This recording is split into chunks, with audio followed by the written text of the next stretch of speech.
stand by me. Oh, stand by me. You're not gonna join in? No? Man. I'm not sure you even like my song. I like that song. Do you? That's cool. I don't think that I put it in the trivia, but you know they actually were going to have Michael Jackson record a copy of it, but he wanted to have the original guy who sang it. They ended up using that version. So, cat. It's a box. Sometimes we keep boxes. Bunch of stuff everywhere. Hello, welcome back to the S Year podcast. My name is James. I'm joined by my co-host and lifelong friend Beth. Your entire life. So then it would be your lifelong. No, your lifelong. Beth, how are we today? I'm good. I love when you're good. Yeah, cool. I got a lot done today. Did you? Feeling accomplished. Really? It's my one day off this week. I got my room semi-cleaned. Yeah. I did Shopping? some other stuff. Yeah, I got some. Got some stuff? God, Oh my gosh. That is so all the way upstairs. loud. He found that toy. That's what it is. He finds that toy and then he starts doing that number. What's up with that? He's lonely. So he finds a toy and he meows at it? You know the mouse one or any of the blue ones? Yeah. Yeah, he finds it.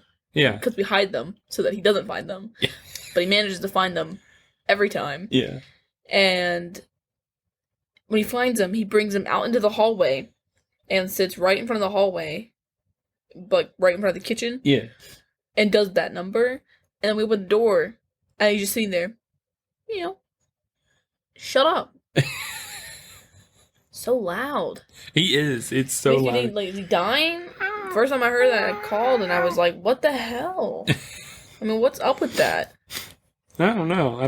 Maybe he just wants to announce to everybody he found the toy. Hide it again. But why does he sound like he's going through labor? Yeah. That's my problem with it. Nice. So as always, we want to say thank you for for those who come back every week and listen, and to those who may just be tuning in, welcome. We hope you enjoy the show.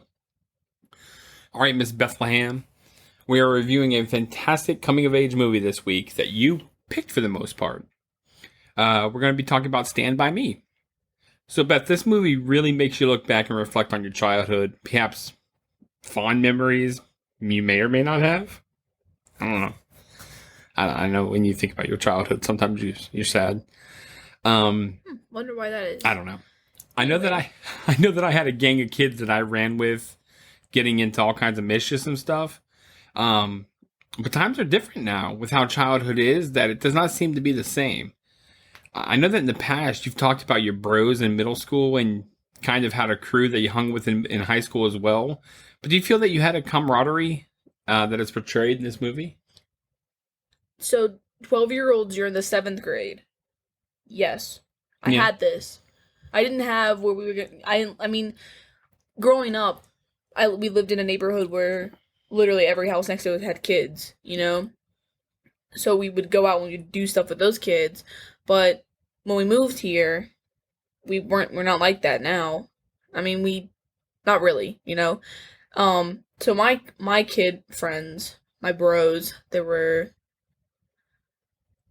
a solid 3 of us, you know, the main 3 characters, as someone's saying, then you had to do like a couple side characters, and then we got a 4th later on, but he wasn't really ever there with the rest of us. We just picked on him. He, like, if he was a fat kid, he'd be the fat kid, you know? Yeah. But we had a couple of kids who sat with us that we didn't really like until later on, or I didn't really vibe with until later on. Some of them we just didn't like in general. They just wanted to be around us. But I think that if we all lived next to each other, we would have this. I mean, we called every day after school. Yeah. I mean, we went through the entirety of middle school together. And then high school hit, and it kind of was like how this explains at the end. I mean, you just go your separate ways. You develop into other people. Yeah. You don't have friends like you do when you're 12. 7th grade for me was fantastic. I mean, that is where I met all of those guys. Yeah. 7th grade we all became friends that year. And then we had 8th grade, and then, like, the summer going into freshman year, and then, like, freshman year we all fell apart, so. Yeah. That's cool. That's cool. I was always curious about that kind of stuff. And then your high school friends are like completely different than the people that you hung with. Some of them you didn't know at that point in time, right? Some of them did not go to that school. And then now I only talk to one person still. From high school? From high school, yeah. Really? Yeah. That's kind of sad. I mean, it is what it is. You find out a lot of. I mean, think about it this way: high school, and I'll say this, I'll admit to it. You use people. You're using people, connections. You're forming contacts for later in life. So you want to end things on good notes. I have a lot of friends. Yeah. I just don't have friends. Yeah. I have one really solid friend. Love her to death. Because she forces me to do things with her. But, I mean, if I reached out and I was like, let's plan something, then something would be planned. Yeah. But I like to think of people as plants. Water them, water you. So, if you water somebody else and they don't ever water you, you're going to feel ill. Yeah. Like, roots, how, like, trees will suck the water from the ground and the grass around it's dead. Yeah. So, take care of yourself first. And I've had to learn about that. And learning about that meant I started noticing things. And I realized that I didn't want certain people around me. So, you just wane off. I mean, people want you around, they'll ask you to be around. I think it's weird. Yeah, that's true. And in the same sense, I'm one of those people who need someone to be there to be like, let's do something. Because I won't do things with you. I have my own stuff planned. Yeah. But if you sit there and you're like, let's do things based around what you're interested in, that I know you're interested in because I know you, because we're friends, cool. Absolutely. That's cool. Sometimes I'll reach out and be like, yeah, let's go do this. I don't want to do this right now. Like if I want to go to Walmart. Like I need somebody to go to Walmart with. I can't go by myself. But some people, have friends that are both the same way. Like if I had me as another friend and we're both the kind of people that don't want to be reached out to. Yeah. It's like what happens there. But then again, you're just not the match. You're at a point in life where you feel comfortable enough around that person. Friendships are difficult, but you learn more about it as you go on. I mean, in 7th grade, it was easy because the only thing we're allowed to do after seeing each other at school is play games. I can't drive to your house. Right. I would be like, Mom, can you take me to the movie theaters to hang out with all these guys? Like, I don't want to hear it, It's like, oh, really, guys? Or same thing with, like, when I went over to the one's house, we were on a call, like, the night before, and he was like, I'm getting really sick of my parents being like, oh, is this your girlfriend, blah, blah, blah. And he was like, low-key, I just want to say that you are, because it's so obnoxious. Yeah. And it is. I mean, it's like, and you still face that now in society with, like, especially at work. If I show any interest, like, with friendships around any guy my age that works with me, it's like, oh, well, you're not dating? You're not into him? Yeah. You connect so well. And it's like, no, we're just friends. Yeah. Like, I don't know, like, being older now and being an adult, it makes it weird. And it's not fair to the people that you're doing it to. Makes it weird. So, I don't know. I don't think we ever really razzed you about guys. I mean, you always. I was very blatant about how I felt about everyone. Yeah, I mean, but we never were like. I mean, we never did that to you. We were always just like, like? I don't think that it was wrong if I asked you. Like, I know that I asked you, are you like, is this a thing? And then you were just like, no. And then I was like, okay, but like, we didn't pursue it to like harass you about it. When I had the boyfriend, you did. I don't even remember in that. Sixth grade, early 7th grade. I had a boyfriend, and you guys were all like, let me see what he looks like. If he looks like this, you can't date him. If you do this, blah, blah, blah. If you can't come over to the house, you can't, if your grades drop. And it's like, I don't remember any of that. Why does any of that matter? No, absolutely. I did that? Both of you did. Damn it. I was excited. I was like, oh, I'm going to tell, because it was like, it was excited that someone was finally interested in me. Yeah. And I came down and I was like, this is what's going on. Because the older one had, like, girlfriends and whatever. And so I was like, okay, I'll say something. I mean, obviously, I'm in 6th grade. What does it matter? It's middle school. Yeah. But, I don't know. I don't remember. Parents are weird. Because you want to know, but you also, like, don't want to overstep. True. But that was overstepping in that one sense. Well, sorry for being a jerk. What does he look like? Because you're like, whoa, what does he look like? I don't want to, judgmental. I like him. That's what matters. True. Yeah, I mean, but, we're just interested. Interested is interesting. Yeah.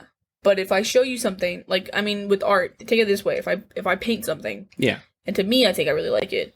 But to you, it's your kid, 5-year-old, drawing you a finger painting thing. You're like, it's not Picasso. Who the hell's Picasso? That's what I'm saying. Costco, whatever his name is. Tesco. Picasso. All I'm saying. I mean, in that same sense, you sit there and you look at it. I mean, kids read up on stuff like that. So if I show you a picture of some guy who I think is interesting, but you're obviously over here like, that's not my type. And you sit there and you're like, oh, why does he look like this? Why has he got this kind of hair? Okay. Kids feed off of that. Your That's parents fair. don't approve, you know? I just want to know. I'm just interested. I want to know about you. You know without judging. See that face you made? That's exactly what I mean. Well, I mean, I can't help. I'm judgy. Yeah, I don't want to be. That means I don't. I mean, in the same sense, that means I don't want to show you certain things. That's fair. Okay. If I know you don't like something, and I go and do it anyways, because I like it, like if I paint my nails bright pink, and you're like, that seems a little excessive. I don't think that I ever say stuff like that to you. Acrylics. Long acrylics. Do you want to get them? No, I don't want that. Personally, I don't want it. But I don't find them ugly. You know, I just have problems thinking about people wiping their butts. Yeah. And like, but I mean, if I went out and I got acrylics, because I like acrylics, some girls, they leave for certain fingers off. There's ways, I've seen where people talk about it. There's ways that they do, they explain it. But again, how is that your business? It's not. It's just, I think about, like, if I go to food and I go and I get food and I see people with long nails like that, I think, Judgmental. Well, but it's for my health. Right, but also judgmental. Think about people with no arms. How do they do things? With their feet and a pole. Okay, cool. What if it's the exact same way for people with acrylics? I mean, good job. I don't know. Look, I'm just trying to live my life. I mean, that was just an example. You asked for an example. No, I like it. I like that you tell me and you're honest. And I mean, that's fair. Like your stance. I mean, we were talking about this the other day. I talked to Mom. I was actually having a really interesting conversation with Mom because I wanted to know her stance on facial piercings. Mm-hmm. And because she had a belly ring. Yes. So I wondered, I was like, because, again, an older generation thing, I was just curious. And then, I don't want a belly ring. Right. So put that out there right now. I don't like that. Understood. But further down the line, I was like, I want some kind of something, because I'm young, I really wouldn't like something that I couldn't, like earrings I could take in and out, you know? I want to be a teacher. I can't wear, like, an eyebrow piercing or something. Not that I'd want that at all. Certain I mean, I don't, whatever. But I know that you don't like certain piercings. And if I wore, I mean, same thing, if I went and I got one that I knew you didn't like, every time I saw you with it, and I would be thinking about how you think it's gross or ugly. Gross was a bad choice. So here's the thing about me. It's not about gross or ugly. It's about, well, whatever. It's about potential limitations that you're putting on yourself when you get that kind of stuff. How about that? That's my fear for you. I'd hate for you to, my thoughts are this. I want the best for you because you're my child. And that's fair. So say that you're going to go in and say you're going to go in for an interview as a teacher and you've got a nose piercing.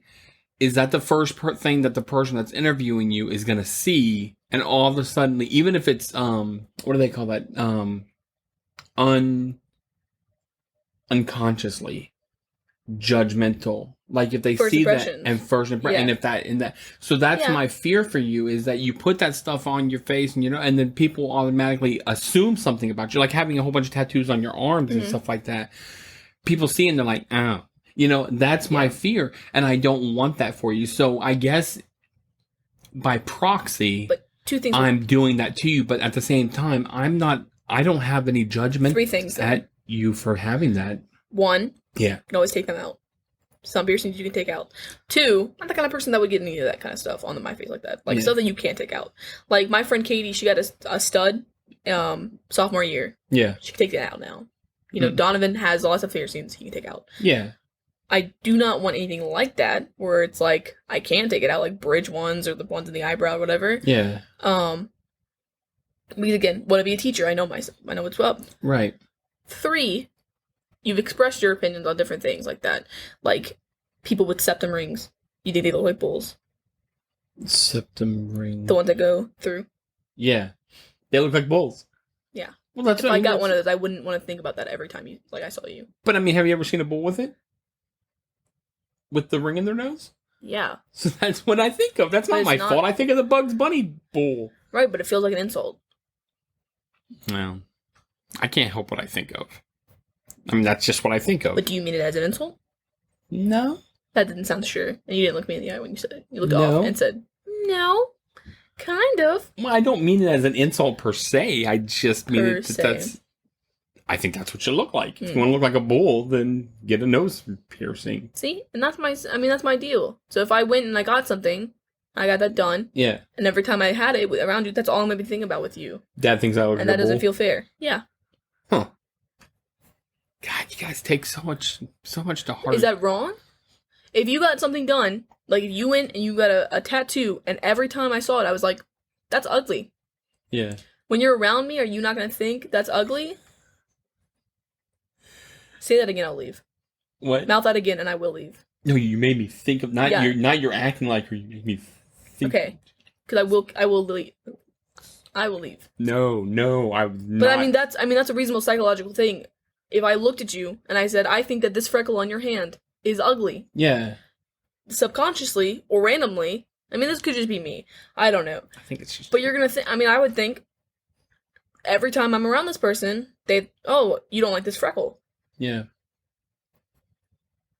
I don't take things that to heart. That's me. And I'm very shallow. Yeah, that's true. In that way. Just in general. Yeah. But I'm trying to be I'm a good person. And I accept everybody. And I just want people to have good lives and vibe. Yeah, I do. Not with that face. I just want the best for everybody. Yeah. I just want the best. It's so funny. It's true. Mm-hmm. I can't control other people. Yeah, but you can't control what you say to other people. I try. I've really tried. I've really, really tried. Really. You've helped me with that. Well, there are some people who appreciate certain things and think about certain things a lot more than you think they do. And then when you go through and you do certain things that go against that, yeah, it's kind of like, well, what was the point of this? I'm trying not to. You can only do your best. I can only do my best. I'm just a person. I'm human. Yeah, it's just important to remember especially on this topic specifically, not to invalidate how other people feel, one. Yeah. Because everyone is their own person. Everyone experiences things differently. True. Clearly. And two, to try and see it from someone's other point of view. I mean, when they teach you at a very young age, put yourself in someone else's shoes.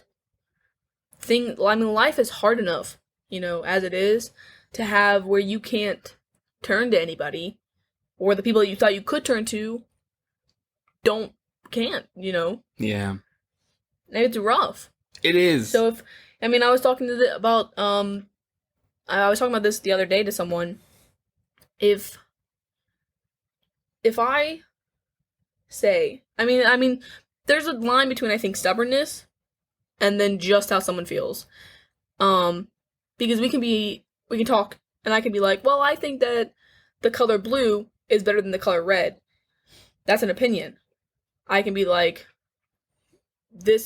earlier with my shirt, I thought that was purple. Yeah. You thought that was blue. Navy blue. To me, that was 100% purple. Yeah. I will stand my ground. I will die on that hill. That it is what it is. Yeah. Because that's, in my eyes, how I feel, how I see it, that's purple. My experience. You can have your own experiences. Yeah. But if I go and I talk to you and I say, yeah, to me this is purple, it's not fair to be like, you're wrong. Or to sit there and be like, I'm trying to think of a better example because shades of colors is hard. Good. To sit there and just be like, invalidating how someone feels and how they experience. Instead, I would go about it being like, that's cool. This is how I see it. Middle ground. I'm trying.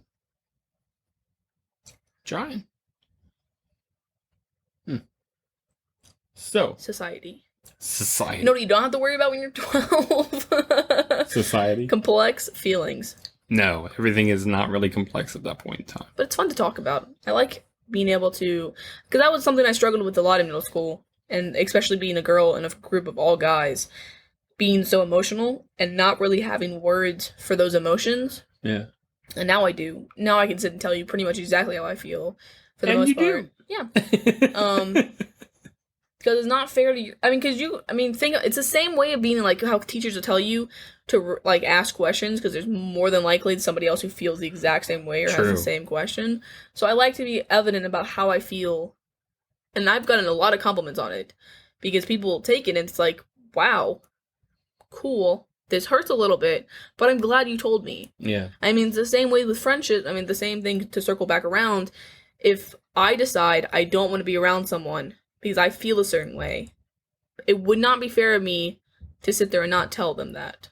Or to at least express to somebody else first to see how they feel, and if they feel the same way about that person, then to come to an agreement of like, yeah, okay, let's not involve this person so much anymore. Yeah. Because, I mean, if someone makes you feel bad, why be around them? But that's true. That's very true.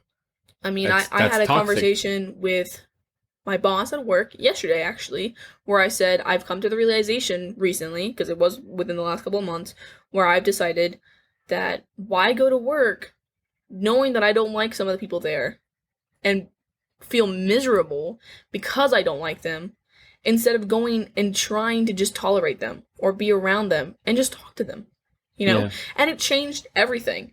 It's a complete mindset where you go in and instead of being just rude and blatantly disrespectful, you just try to have a civil conversation. Yeah. Get to know somebody. I don't like certain people, and that will not change. Because I just do not like people. I learn based on personalities. Yeah. People can change in an instant based on how I feel about them.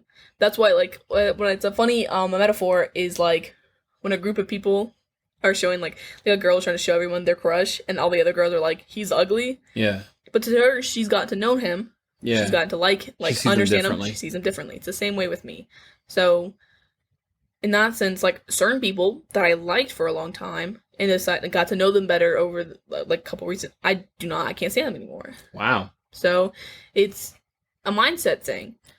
So, like, at work now, instead of going and making myself miserable and being upset because I can't control other people's actions and can't do anything about the situation, I now go and try to just take care of myself, focus on myself, do the job, go home. And nights go by a lot faster that way. That's cool.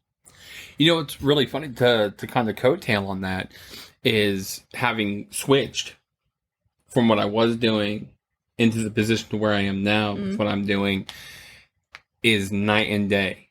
I'm like, I'm happier. Mm-hmm. And I'm like the happy person at work. It's really funny. And like people are like, man, you're always such a good man. I am. Yeah. Because I just have a different mindset of it. It's and I've taking really yourself out of the situation. I mean, where I work, where you used to work, where we work, you know, the head person in charge will say that we're not like a family at certain times, and other times say we are a family. Yeah. And we are like a family there, because not everyone gets along, but you have to it's a default, we're all friends. Yeah. You know? So if somebody doesn't do something, you can't be that mad, you know? And, I mean, that's a problem within itself, because jobs shouldn't be like that, and it sucks being where I am, because that's my only job, my only experience with that, so it's scary to go somewhere else and it not be the same. Yeah. You know? Because there I can mess up, and it's fine. I can mess up severely, it's fine. Yeah. Get away with a lot there. True. But I am now trying to be more serious. I'm going into management. I'm trying to be more serious about myself. I'm trying to ask more questions and learn more about everything. And try to be, again, more open about how I feel with certain things. And have genuine conversations with people. Yeah. So they know I'm serious. That's good, though. And you just learn and adapt. But where I am now with thinking the way I do, I am a lot happier going to work. I mean, and again, things do go by faster, and it sucks this week that I have to work so much, but I get to work more because he trusts me to work more. Right.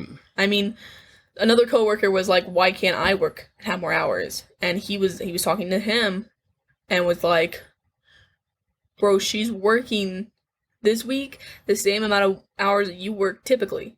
Yeah. It's just she's working towards something.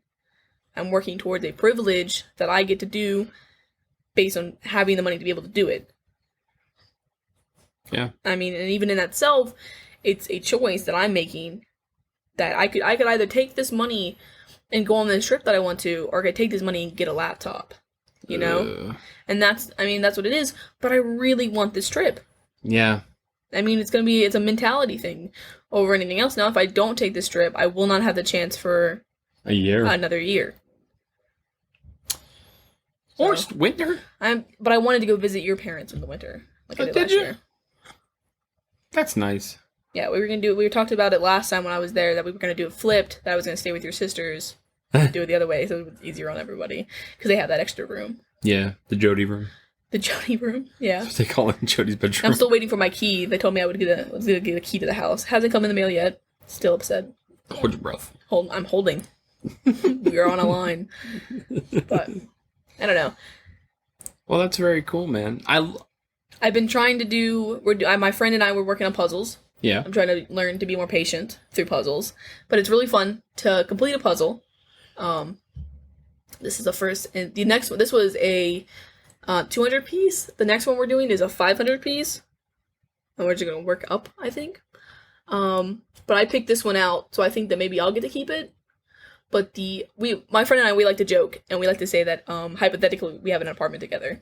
So we like to plan out rooms. Yeah. But the thing with the apartments is you only get, 3 rooms. Our apartment has, 7. So we have rooms dedicated to certain things. Yeah. But in our hypothetical apartment, we have puzzle pieces, or, puzzles that we've done together, hung all over the place. Really? So, in this hypothetical world, we'll do them together. And then whoever picked it out will take it home, have it for the time, and then when we have our apartment together, we'll just merge them. Cool. So, this one was one that there was 2 of them, but in different colors. Yeah. Same puzzle, different colors. So this one is just one we could have, but we need to frame it still. It's up right now with tape. But, no, it looks good. But it was nice. It was fun to do, and I mean that's my first puzzle I've ever done by myself or at all. Because puzzles are hard to me, because I can't, this is a really easy one because all the puzzle pieces are the exact same piece, if you look at it, except for the corners. But some pieces you have to look at, and you're like, this looks like it goes here, but it really doesn't. Just jam it in. So just... But that's a good metaphor for people as well, if you think about it. I mean, if you are your own centered puzzle piece, you have the pieces around you that fit you, and then fit them and everything, right? So you can have certain people who come in your life and feel like they're good, jam it in. But if they're not really perfect, then they can't be there. They'll always be. Cycle through them. So I have a good amount of people, I think, around me right now that I pretty much like. That's good. I'm happy to hear that. Yeah. But I think it's interesting because, in high school, especially when you're in high school, you're like, oh, we're all going to stay in contact. What happens to everyone's not going to happen to us, but it does. Yep. I mean, I literally bled through friends. I mean, I have people, again, that I have contact to, that if I wanted to do things with them, we would. But that's kind of a funny thing about Facebook. I know that's an old people thing. I like to think our generation's Facebook is Instagram. Yeah. Yeah. But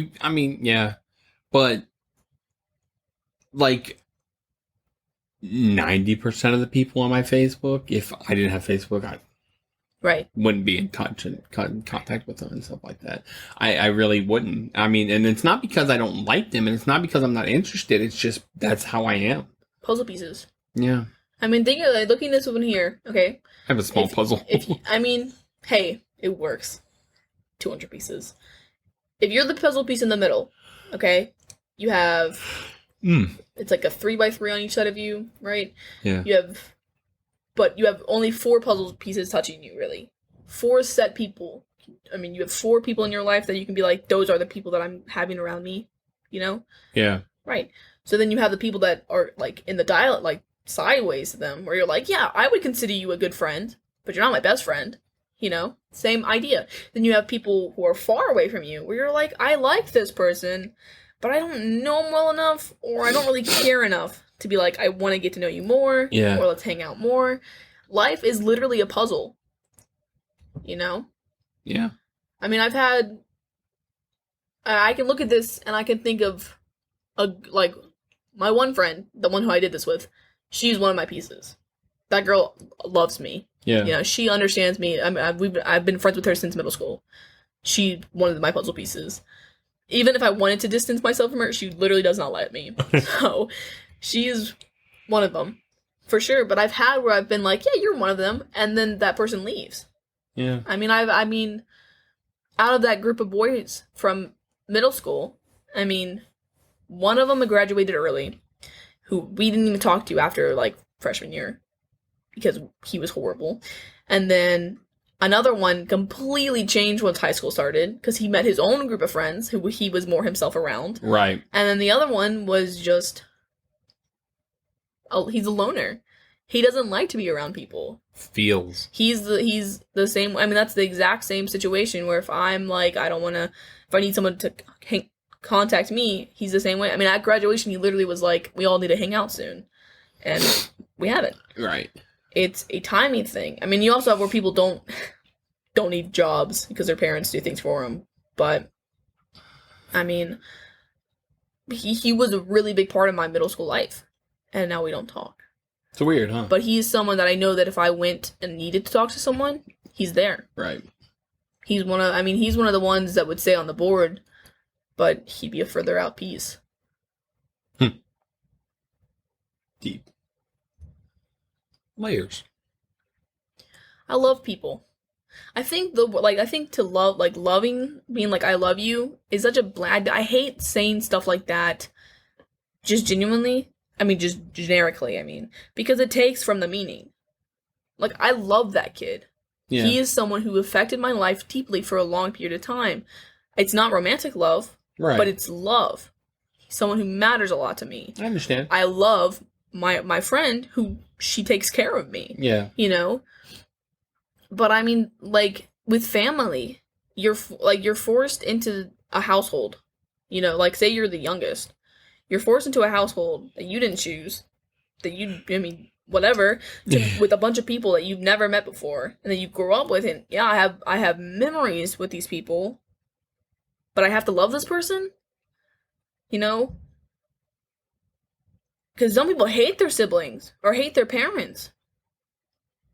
Yeah. I mean, and so you sit there and you're like, this terminology of I love you, like, have a good day, love you. Okay. I do. You know? I'm not saying that you don't. I'm not saying I don't. Yeah. I'm just saying in a general sense. Like, I hate that it's turned into a thing where it has to be used like that. I got like, we don't have better words to, like, explain things like that. Yeah. Or something else. I mean, it just feels, it's hard to, I mean, I hate when you go to see family members come to see you, and they do like the French do, but like everyone kisses each other. Yeah. I hate that. It's a validation of my private space. You're just inviting yourself over. I hate that. It makes me feel uncomfortable. But some people like that. Yeah. It's a comfortable thing for them. They like it to show their affection. Yeah. It's not the way I show my affection. Love language. You know, it's very like, yeah, what it is. My love language is treating everyone like garbage. The worse I treat you, the more I love you. Yeah. But I do not like, I'm not a big physical touch person. I don't like it.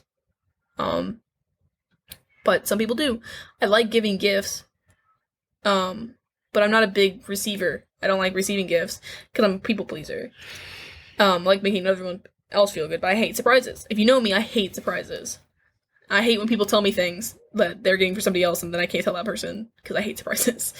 Because I don't believe in like getting like somebody something outrightly. You know, like if it's your birthday, I like to look in stores and see things and be like, I have to give this to you immediately because you're gonna like it so much, and I can't wait to see that. Yeah, that's who I am. I mean, even now, if you think about it, like, if I'm asking for something like for my birthday or for Christmas, I wanted a car radio because my car radio was garbage. Right. That is something I wanted that I can use and benefits me now. It's not like I looked at you and was like, I really want a pony, please. Please. It's like, like superficial things, or I really want this new game. Yeah. I really wanted something that I could use like that. I mean, I get it. So this ain't like, I'm trying to think of like another example because that still feels kind of like that for me. But I like gifts personally. I like gifts that I can use. I don't like things that just sit. Unless it's what my friend made me for my birthday, where it was a bunch of inside jokes on this frog. That's awesome. I loved it because it's so great. Because nobody else is going to understand it the way I do. It's fantastic. It's awesome. She really, and it sucks because I'm not that kind of person who can craft like that. Yeah. So, but for her birthday, I have a great idea. So we're doing these puzzles. She has a dog. I hate dogs. But she loves this dog. So I tricked her into sending me pictures of this dog and her, and I'm making it into a puzzle. Oh, yeah? Yeah. That's cool. I'm going to send it off and then get it sent to me, and then we're going to do it together, and it's a surprise. That's fun. She's going to love it. But cool. That is something that I think is a deeper meaning thing that we can do together, something she loves, and so that way it's just, it means more. Getting you something, and it's like, I know that you are interested in Star Wars. Yeah. If I go and I buy you BB-8, I know that you like BB-8, but that's just gonna sit. Yeah. Unless you got me that little remote. Yeah, you're not gonna use it. Same thing with that damn droid thing that your parents got you. I have that. You never used it. I did use it, but I don't want to have that torn up. I want to keep it. Same point. It's on display. It's on display. In a box somewhere. Where is it? No, I have it. And these are the facts, okay? Don't silence the facts. This is truth. You know what's a good example of that? The Switch they got you. You guys that use we it more. use the hell out of. Right, because I let you guys use it more, but I use it for what I want. That's what I'm saying. That's a positive thing. Yeah, but I got it for what I wanted to use it for. You're thinking of, okay, the droid thing sits. The Switch, great, we use the hell out of that. Yeah. That's what I mean. They got you something that you can use. And that you can, that we use, stuff like that. What are you going to do with that? The big thing. And it's cool to look at and it's cool to have. It's cool to have. The cool table thing. That's my save thing. But it's not practical. I get what you're saying, but it's like having my Star Wars guys up there. They're up there. I have them in the boxes. A bunch of things in a box. Yeah. But I have them. I have them. They're mine. No, I don't know. Same with things like Funko Pops. It's cool to think, I can get all these things, like a collection of things and like all the characters I really like, but it's like so much money on what things that sit. Exact same point. Yeah. I have little my ceramic things are things that are on display that I get you because I know you like them. Yes, absolutely. But they are, that is something that you put out, and they're all, they are decorated. They are front and center. Your boxes, your Star Wars figure things, they're up there and hidden. You have other stuff that I have given you and made for you in the front because they mean more important to me. Right. So, but that's my case in point. Okay. You have these two little side things on your desk over here that are window based, so you have nothing in them that you could put stuff like that in. I'm going to put human heads in there. That's cool. Jeffrey Dahmer style? Yes. He was not a good person. He was a good person. No. He just had a bad habit. No, he was not a good person. Oh, he wasn't? Oh, did you not listen to that podcast that they did on him? Yeah, I did. He did a lot of beat up things. That was a good laugh, like a thing laugh. That was almost like a show soundboard laugh. Oh yeah, that was perfect. You know when people do the fart sounds, generic fart sounds on YouTube or something. I'm not doing that. Or the bruh sound. Yeah. No. I know. But. All right. That was a tangent. I apologize. No, man. Look. Thoughts. If people ain't tuning in to hear what you've got to say, they don't need to listen. That's the bottom line. We're a movie podcast and we do reviews, but we have been doing over a year. Over a year, we have been talking about things like this. That is the entertainment and that is the value. It also relates to the movie. Absolutely. Absolutely. Full circle. Layers. Yeah. Onions. Onions, man. My knee really hurts. I'm sorry. I had it sitting the way I did, and then I put it down, and now my bones are shifting. Oh, it hurts. Oh my god, your bones are shifting? My bones do that. That's weird. Your bones don't shift? No, they're stiff Your bones now. itch? I'm old. To the itch? You ever think about taking your spine out and giving it a bath? No. Like, if you had... Okay, one, you are a liar, because that thing upstairs that we have with the soap, I press down on that thing, and none of the soap comes out from inside of it. It is broken. You cannot convince me that thing is not broken, because it does not work. Okay. I literally janked it in all angles. Doesn't work. Okay. Okay.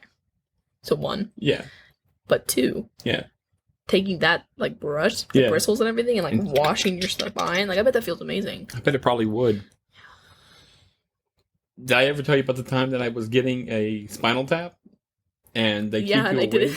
And they hit my dang power, and it makes my legs really go like a frog. You said you were in a lot of pain. I was in horrible pain. Yeah. They jammed me with a whole bunch of drugs to knock me out.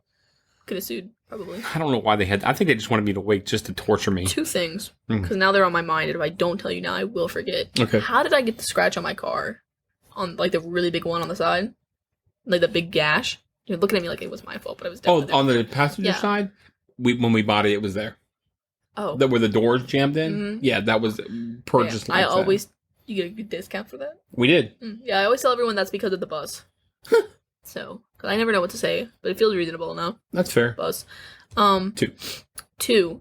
That frog that we have upstairs that we keep the sponges in. Yeah. Donovan had the same one, but in white. Really? His grandparents had given him. You should have stole it. I literally was like, I want to take this from you. We have two of them at the house. That would have been fair. Yeah. So. I love those little frog things. Cool. I love That's frogs. awesome. I know. They're great. I know. But see, on that same token, I try not to overdo it with them because I don't want you to be like, oh, here, you like frogs? Here's everything frog. It is a... How do I put it like this? Okay. A good example. For her birthday, I couldn't give her anything now.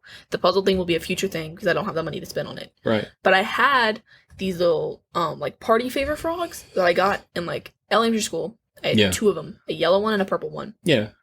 And I thought, this would be great.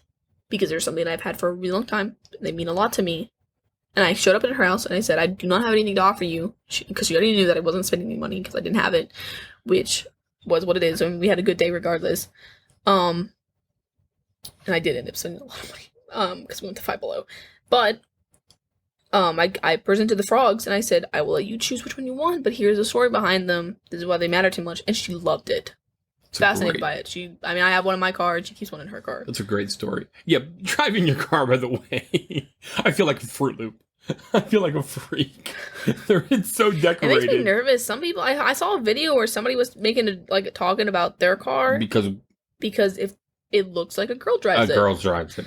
I thought the same thing. It makes me nervous, but it's my car and I like to decorate it like that, you know? That was my exact thought when I saw it. It was like, you know what? If somebody was targeting somebody, they would know that a girl drives this car. Yeah. But it's pretty. Yeah. I don't know. I feel like, but in the same sense, Sam has long hair and he has those, the scrunchies, or this, whatever they're called, on his wheel thing. Yeah. And at first I thought they were for his ex-girlfriend when they were together. But they're for him. He wears those. Because they're better than, like, hair ties. Because they're looser and they do the same thing. There you go. But, and he has decorative stuff in his car. Stuff he's got on his dashboard. We have matching frogs. That's right. Because he was like, oh my gosh, I have this exact same frog. Yep. So. Well, there you go. I think you'd put up more of a fight. I don't know, man. I always have, like, the same thought process where if someone's trying to take something from you so bad, take it. I feel like I have a good amount of people in my life that if I ended up in a situation where someone robbed me or was like, I'm going to take all the money from your wallet, we know how to handle that. You know? It would suck, but I feel like I have where I could call a number of people to help me out in any given situation. You know what sucks is that you're right on that, by the way, is that somebody stole my wallet out of my car one time, and it wasn't the money. It was the pain in the butt with all this stuff of replacing all the cards, the ID, and all that jazz. But I had things that, like, Poppy had given me in my wallet, and I lost it. And I was so mad because I'm like, you don't know what you took. You know, you're not going to... There's it was a little SpongeBob. that was off of a cardboard thing that he had peeled out and gave, and I put it in my wallet and I had it in there. And, I kept that because that means something to me and I cannot replace that. It's irreplaceable. I have movie tickets from when we went to see Star Wars. I have pictures I have a picture of my friend. I think I have a picture of Mom in my wallet as well. Yeah. I have fortune cookie-like cards things in there. Nope. The little, Yeah, the Komodo tracking card. I also have I was talking about the root wallet. Mm-hmm. We were talking about that the other day at work. And I said, a boy gave this to me. And at the time, it didn't mean anything to me. But it must have meant a lot to him. Yeah. And about how funny you found it, that he gave me that card, and how funny you think the card is. It is. I love that card. It's funny. I love that card. Love it to death. Play that. And I would be so sad. Right. If I lost that. Yeah. I have a Pokemon card in there too, I think. Like one of my favorite Pokemons. Some of them. One of them. Yeah. And I have, that is one of my favorite wallets. It's a wallet I got from Mom. It's got a lot of pockets. I don't have a lot of cards that would need replacing. No. But it is not the point. The sentimental value. It's the fact that I've had that wallet for so long. Yeah. I would be devastated. Yeah. And it is falling apart. I do need to get a new wallet. It makes me really sad. But put that in your hope chest. I would put it in my memory box. Yeah. Yeah. Everybody should. I love that root wallet. I mean, but in the same sense, now I keep things in my phone case. Yeah. Because I have a see-through phone case. But I have... Did I tell you we have a new machine? Did I show you this? We have a new machine that prints the labels for us, the dates and everything, but you can set your name. You said it to Andrew. No. Yeah. Which apparently they can see, so I had to change it, but no problem. But I have, this sticker that my friend made me. I have this little green thing that you tie the vegetable bags with. Yeah. But we went to Kroger at 10 o'clock, 10:30. Yeah, those people. Yeah, but then we was at 11 to pick up her brother. Her brother works there. Yeah. And we saw him, and she said, all right, let me see your hand. And she tied one around mine, and I tied one around her finger, and then we were married. Oh. And so I undid it and put it in my phone case. That's nice. I have the Star Wars movies that the last one we went to go see, the last one I ever want to see, in here as well. I have the picture of the band director who I never had in here as well, his little school photo that I found on a desk. And then I have a Polaroid. I mean, it's just little collages that mean things to people. You know, it's not, I'd be sad if I lost my phone, for multiple reasons, but yeah. So, Stand By Me. Yeah, oh my gosh, we haven't even started. Was released August 22nd, 1986, and is based off of a Stephen King story called The Body. And you know what's funny is I didn't know that until the end.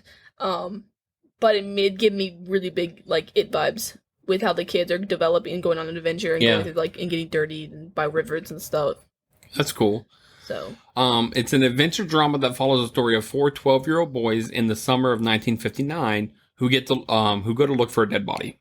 Obviously, the body. It's crazy. Could you imagine that happen? I mean, if I was on that trip, I don't think I would expect there to actually be anything to be found. But also, you're going that far away.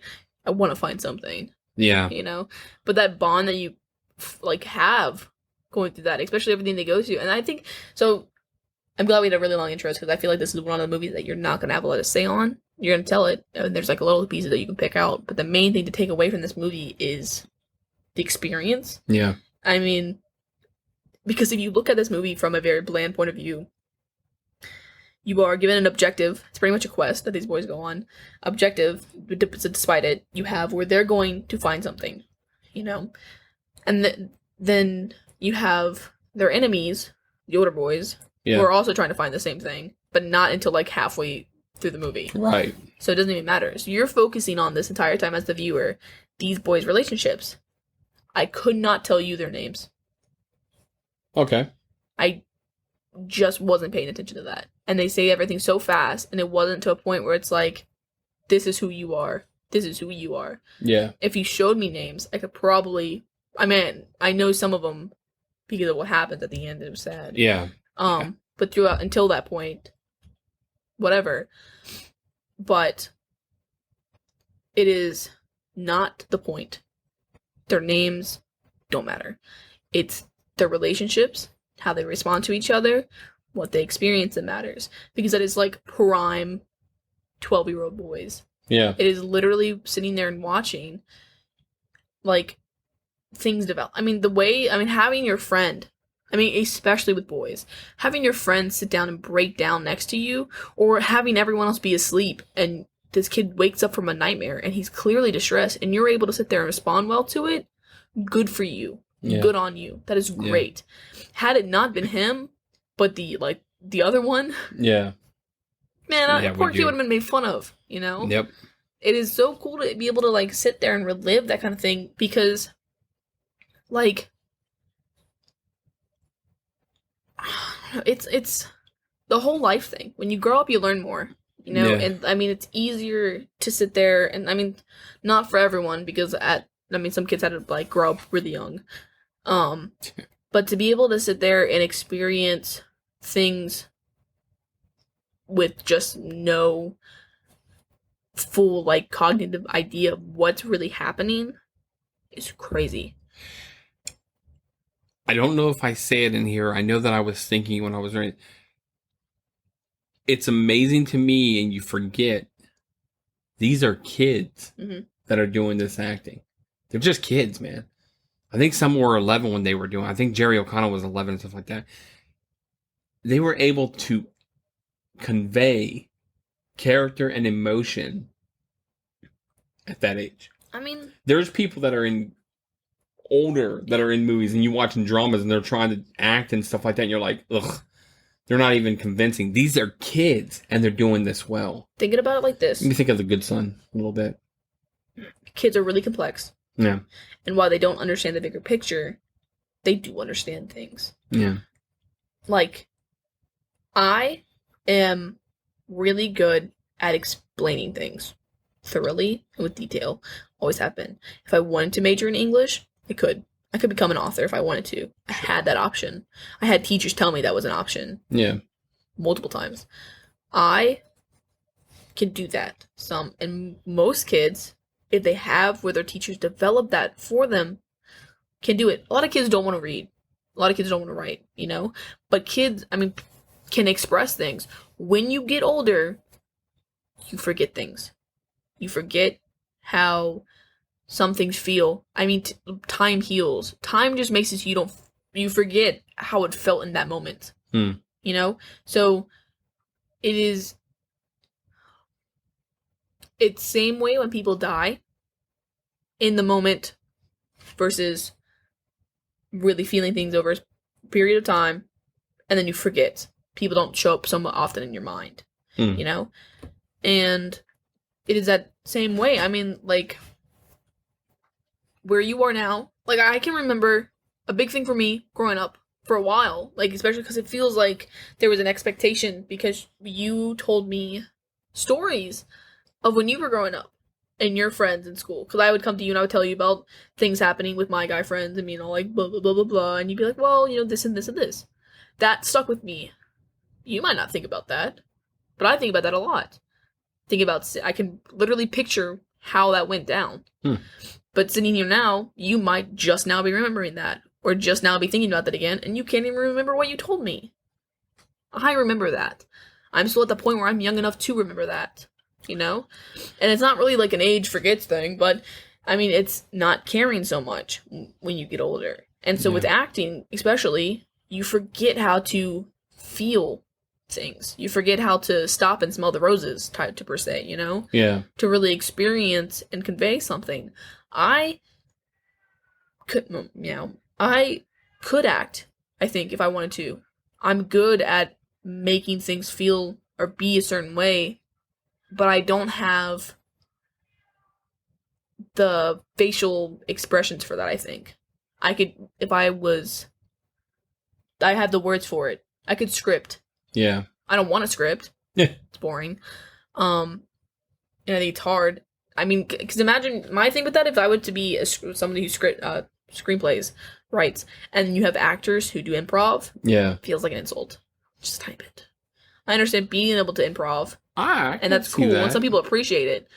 But if I write things a certain way, and then you take it and you do your own thing with it, you're kind of going, it's like... kind of saying... Yeah, you're not good enough. I gotcha. Like to me. So, I can do it better. Yeah. I mean, improv to me Never thought of it only that way. feels right in like certain situations where like the one time in Friends with Chandler, he said his line wrong, and everyone went with it. Like he says, "Want your blue blazer black," and he sits there and he goes, "Yeah, I meant to say this," and then, oh God, not Monica, but not Phoebe. What's her name? Rachel. Rachel says, I think you said blues baby blap, making fun of him. And then everyone goes along with it. And then he sighs, and he goes, "So what you do today, Joe?" It's really funny. And no one would look at that thinking, oh, that was a mistake. Yeah. But everyone knew each other well enough. Everyone was friends, everything, that they could just go off with that. That was not scripted. Gotcha. That's fine. You're not changing anything really. What you're saying actually changing. To sit there and actually change lines or do your own thing your own way feels like an issue to me. That's fair. That's fair. And watching, that actually happened in, there's a show that I cannot watch again because for the life of me, it would hurt so bad to watch again, I think, at an older age to understand more. But BoJack Horseman, I cried the first time watching it, and that was like early high school too. But like knowing what I know now, if I went back and watched it, I think it would hurt again really bad. BoJack Horseman. It's a fantastic show. I know so good about underlying metaphors and like deep dive because he's not. I mean, it's God, that show's fantastic. But in that, he actually on the last season, I related a lot with what was going on in the first two seasons, and then the third season focused mainly on him and like just being a terrible person and why that is. So right now, in my point of life, I do not have the ability to see that. I can tell, like, I have things I don't like about myself from when I was younger, but I don't have where I am now an adult and can see that I hurt people based on what happened here. And that's a good thing for some people. That's why I don't want to rewatch it yet. When I'm older, I will sit down and rewatch things and hopefully learn something from it again. But for right now, whatever. But he's an actor in that show, and he got on this new movie. It was a big thing for him because he hadn't had anything for a while. And it was something, a TV show or something. He was on something and he completely rewrites something. Oh, wow. And the screenwriters were pissed. Yeah. Completely pissed off. He got fired from it. Oh, wow. It was either them or him. Wow. Yeah. So it could be an extreme thing. I mean, respect, I think, is what a lot of it comes down to. Respect the process. Fair. Trust the process. So, Stand By Me. Sorry. No, you're good. Received an R rating, but that didn't stop it from killing at the box office. Yeah, I feel like the R rating was mainly because of all the slurs that happen in this movie that are kind of whatever, but it is the time. 1950s. Yeah, so it is what you can get. Yeah. It had an $8 million budget, but ended up grossing over $52 million, which is huge. A huge success. Yeah. The cast has a lineup that was and still is an all-star lineup. Stars such as Will Wheaton, Corey Feldman, Kiefer Sutherland, Jerry O'Connell, and the late River Phoenix, to name a few. And of course, don't forget the flashback scenes with John Cusack. Yeah, I saw him and I was like, oh, wow. Yeah. You'll like this. Yep. So. When you watch the movie, you see a lot of familiar faces pop up, which I think adds to the nostalgia factor. Probably one of the best adaptations of a Stephen King book. This movie really seems to have it all. Not to be that person, because I know probably answers no, but did you read or see something along the lines of skim this as a book? No, I'm sorry. And I almost want to be like, yeah, I want to read this. The Body? But it's not, I mean, again, it is not it's like surface value, I guess. It's about kids having experience. Yeah. And to read that, I mean, the movie portrays it really well. It's something you see, I mean, this was, I can go and I could read it, but it's not going to be anything new, I think. If anything, there'll be more detail. Yeah, I got But it's one of those kinds of stories where it's like, yeah, this is what it is. Yeah. Boom. Yeah, the story really develops the characters, and with flashbacks and dialogue help to add layers and depth to even the so-called bad guys of the story. I feel like everybody has, in the small amount of time that the movie is, I feel like you know who these people are, and you kind of get like, you feel a backstory on them. Mm-hmm. Like, it's not just, oh, I'm Jimmy No Shoes, and stuff like that. Jimmy No Shoes. So, yeah. Overall, very enjoyable, in my opinion. So we can jump into it if you'd like. Yeah. Sure, the viewers would like that. But like, wait, you guys are reviewing a movie? Yeah, an hour later. Sorry. Oh gosh. What are you gonna do? Sorry. No, man. It's, again, a year and some change we've been doing this show. Yeah. We have gone off on tangents and explained things. It gives you a view into us. If all I wanted to do was just read what the story is about, I can do that. I think it also, it depends a lot on the movie, I think, as well. We have some bad episodes. Not everything's perfect, No. But some movies are just not interesting. You can't really go off anything on certain movies. Like, last week's movie, I would watch that movie again, but not for a while. I thought I liked watching that movie, but it was not anything, like, enjoyable enough, where it's like, I could really talk to you about this movie. Mm. Some of our first episodes, obviously there's, you literally look at the Trouble in whatever China. Big Trouble in Little China. You look at that movie, and I'm just angry. Yeah. There's no interest there. People only like that because I was angry and funny instead of disinterested and funny. Yeah. The one robot one the Short Circuit. That movie was awful. Yeah. Could not pay me to watch that again. I won't. But I did not have a good time with that one. And that's evident. And this time I did not drink anything before coming downstairs, so my acid reflux won't be an issue. But that's a real thing, I can't control that. Yeah, that's fair.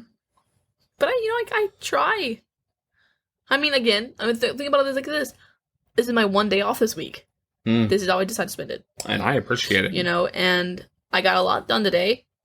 But in the end, it's my choice, And I choose whatever.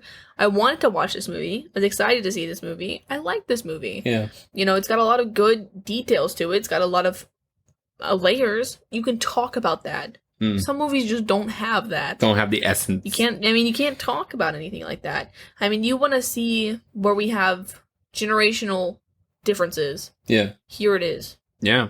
This is what it is. This is a movie that shows that. You have 12-year-old boys. I'm 18.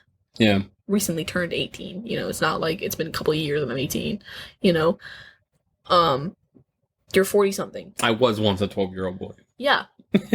A long time ago. A long time ago. Times change, but this doesn't. Yeah. Coming of age stays the same. And I think about it a lot with, the idea of having kids and wondering, like, I want my kids to be funny kids, I want good kids. Some kids suck, but how do you get that without, whatever? And it's by letting them experience things like this. Yeah. In a healthy way that's not going to make them closed off or not being overbearing so they don't want to talk to you anymore, but having that sense of, I'm here if you need me. That's all that matters. Yeah. If you take away that level of trust, that's it. It's hard with some people to be like, whatever. Oh God, there's something in my throat. Hold on. It's like, part of the kidney stone or the tonsil stones. The kidney stone. You know what I'm talking about? God, please don't have kidney stones in your throat. No, I don't want that. Be horrible. But but you need to be able to treat kids as people. People think that treating your kid with, like, discipline, rules, is the way to go with that. Again, times change. If you grew up that way, you think that's right, that's fine. I understand. But there's a difference between growing up and having what you think versus you're not your own person. If you grew up and you thought your childhood was hell because your parents did certain things to you and you decide that that's the way that you want to treat your kids because that's what happened to you, that's not right. That's true. What's the lesson there? If I'm able to sit there and think, this is not correct. I don't want to act this way towards my kids. Why can't you as a parent, you know? Yeah. So, if you are unable to think, like, I mean, that's why I want to be, like, being a teacher is so cool to me, is because if you talking to kids is so awesome. Kids are so cool. Like, I like hearing, when Donnie, the cousin, Donnie, talks about his kids. Yeah. Because he feels his kids. Yeah. He relates to his kids. That is the way that you should do it. His kids are so cool. And they're gonna be great people. Yeah. But, being able to talk things out with kids and being like, because it's the same way. They don't have the words to tell you how they're feeling yet. They haven't learned them. You have those words. You can be like, I'm frustrated because I'm hungry. Kids are just crying. And you're like, that's cool. Just let me know when you're ready. Just let them cry, you know? Kids are punished for stuff like that. And it's like, what? You're gonna teach them to be afraid of expressing themselves. You're gonna have closed off kids. That's how you do it. It's just, like, I don't understand how some people can't relate to other people. You know what I mean? I do. I don't think it's always intentional. I think some of it is just... I don't think it's intentional. I think sometimes things just happen and then you react. I don't know that it's But I think a lot of that's patience. Yeah. To be fair. A lot of it is being able to sit down and think, okay, let's deal with this slowly. And you need that with kids. You need to be slower with kids. Because kids don't understand, you know? And a lot of that, because I took the class, the early childhood class, and a lot of what we focused on was how offhanded things can affect a kid. And memories are like that. When you start to think about things for longer periods of time, you can remember deeper. And to sit there and, like, I can recall things like that. I've told you about that stuff. I'm sure that if you really wanted to, you could sit down and recall your own things. And it's hard to talk to, like, your parent and be like, remember when you did this? You know? Because it's not something you want to hear. If that kid from my class, who I hurt really badly in math that one time, came up to me and was like, do you remember you remember how much that hurt me? Because, that was something that I didn't mean to do. Yeah. But I did. It would make me feel bad. And I don't want to hear it. But I'm glad that he sat there. I'm glad that it would be something that I needed to be able to sit there and think about and be like, okay, it is time for me to change. It is time for me, because I'm not the same kid I was. In middle school, I took things harshly. And I responded harshly. Yeah. To everyone at school. Because I thought that was the way to do it. Because I was with a bunch of boys. And that's how they did it. Most of them anyways. But then they were like, you're taking things too far. That's not cool. So I adapted and I changed.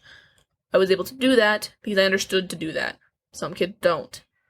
You know, they literally teach you that bullies, are bullies because of certain things like that. Yes.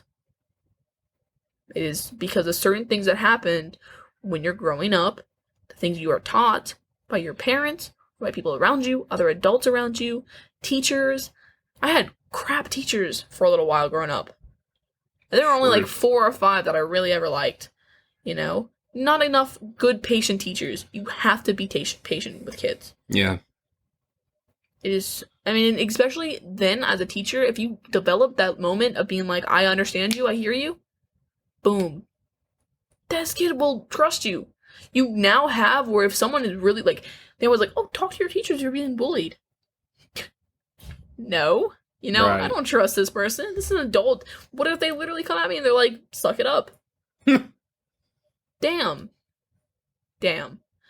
I had my Latin teacher. I will rave about that man forever. Such a good person. He has his kids are literally demons. And he talks about them all the time, about being literal demons. But he loves his kids.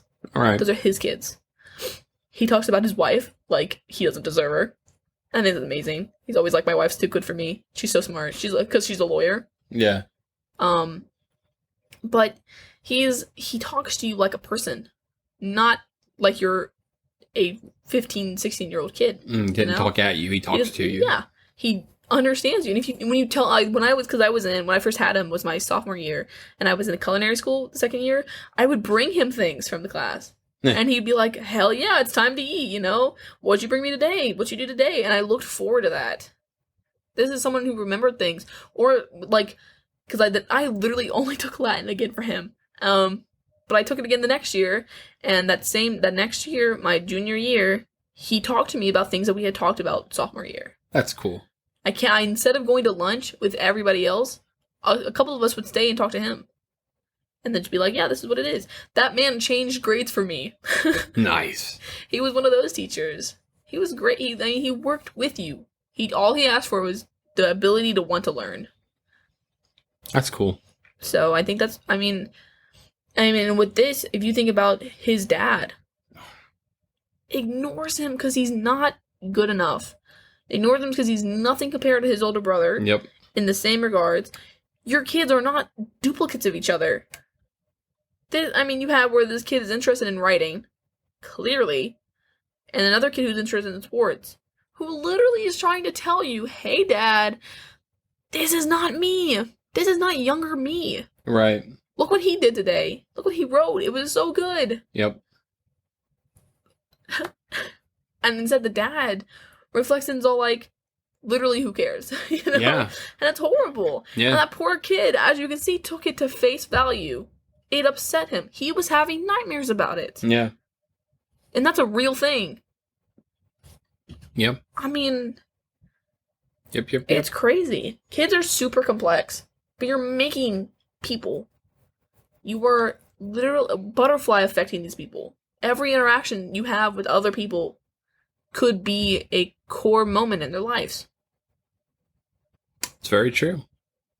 It's very true. And you don't know. You don't know. I wish I had grown up in a time period where instead of having video games and stuff after school, I could go ride a bike with somebody.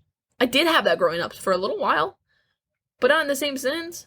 I remember, literally, I think about this all the time, that one night where we took our bites, because you told us, you and Mom were going somewhere, and you said that we needed to be inside the house before the street lights came on, street lamps. And we were out several minutes after, like 2 or so hours. We were out for a while, riding around, and for some reason, we were like, let's meet them at the end of the street, because we lived at the cul-de-sac. So we were like, let's meet them at the bus stop where that was at the time. Mm-hmm. And we were like, they're gonna love this. Oh, God, you guys were pissed. You were like, what are you doing out here? And we got grounded. And we literally, and obviously, one, stranger danger. Yeah. Literally, yes. But at the same time, the thoughts behind, I think we were literally inside, and then we were like, oh, it's getting time to where they would be coming home. Let's go greet them. As a way, and I think it was my idea too, where I was like, yeah, let's go to the end of the street, and let's just wave at them, because we were so happy. I can literally feel how I felt in that moment, being like, hey, welcome home. Oh, God, you guys were pissed. You're so mad. And we were so sad that you were angry with us, because we thought it was such a cute little idea. But as parents, being concerned is completely fine. In that sense, I maybe wouldn't have been, into the world feeling on us. Yeah. Because now, you're kind of making it feel like being outside at night is dangerous all around. Yeah. And that could have problems future down the line, where it's like, I don't want to go outside at night, ever. Okay. Obviously, as you grow up, I feel like we were reasonable ages at that point, but as you grow up, not to be out late like that, but to understand that being outside at night is not, horrible. Yeah. But, also, you're making it so, this is not things that you think about offhandedly, but implementing the fact that everyone who comes at you is a predator. You don't trust anybody, kind of. I'm going to tell you from a parent's point of view, Mm-hmm. I trust nobody with my kids. Yeah. Yes. I have daughters, and I am terrified for you guys all the time. All the time. Which is why I say, and why we say, I love you when you leave, because it wants to be the last thing that you heard from us before you live. So if something happened, you have that.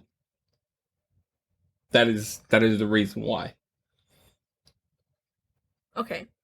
Because it's kids. And you'll understand one day, if you have kids, and you have this little person, and that person then is going to go do things, and you can't control anything. Yeah. I can't control anything when you're not here, and it terrifies me. What I mean, though, and then that is fine to feel that way. That is completely valid. My point in that is then taking it and making it feel like end of the world situation. Like you're like to implement your own. That is your own fears. Yeah. Yeah. I have my own fears. It is scary to drive. If I think about things too much, I get anxious. Yeah. I do not like to think about that as I'm getting into a car to drive to work. Yeah. If I think about crashing my car before I'm about to drive, I have that whole drive where I'm thinking about that. How is that fair to me? You know? Yeah. So in the same sense, if I come like in that you take me home, and instead of making it feel like end of the world on us, yelling at us, screaming at us, you know, you sit there and you be like, here is what's wrong with this. We are just worried. This is not okay. You've lost your privileges. Let's go outside for a week. 2 weeks, whatever, how long you want to do it. Because you've lost that trust.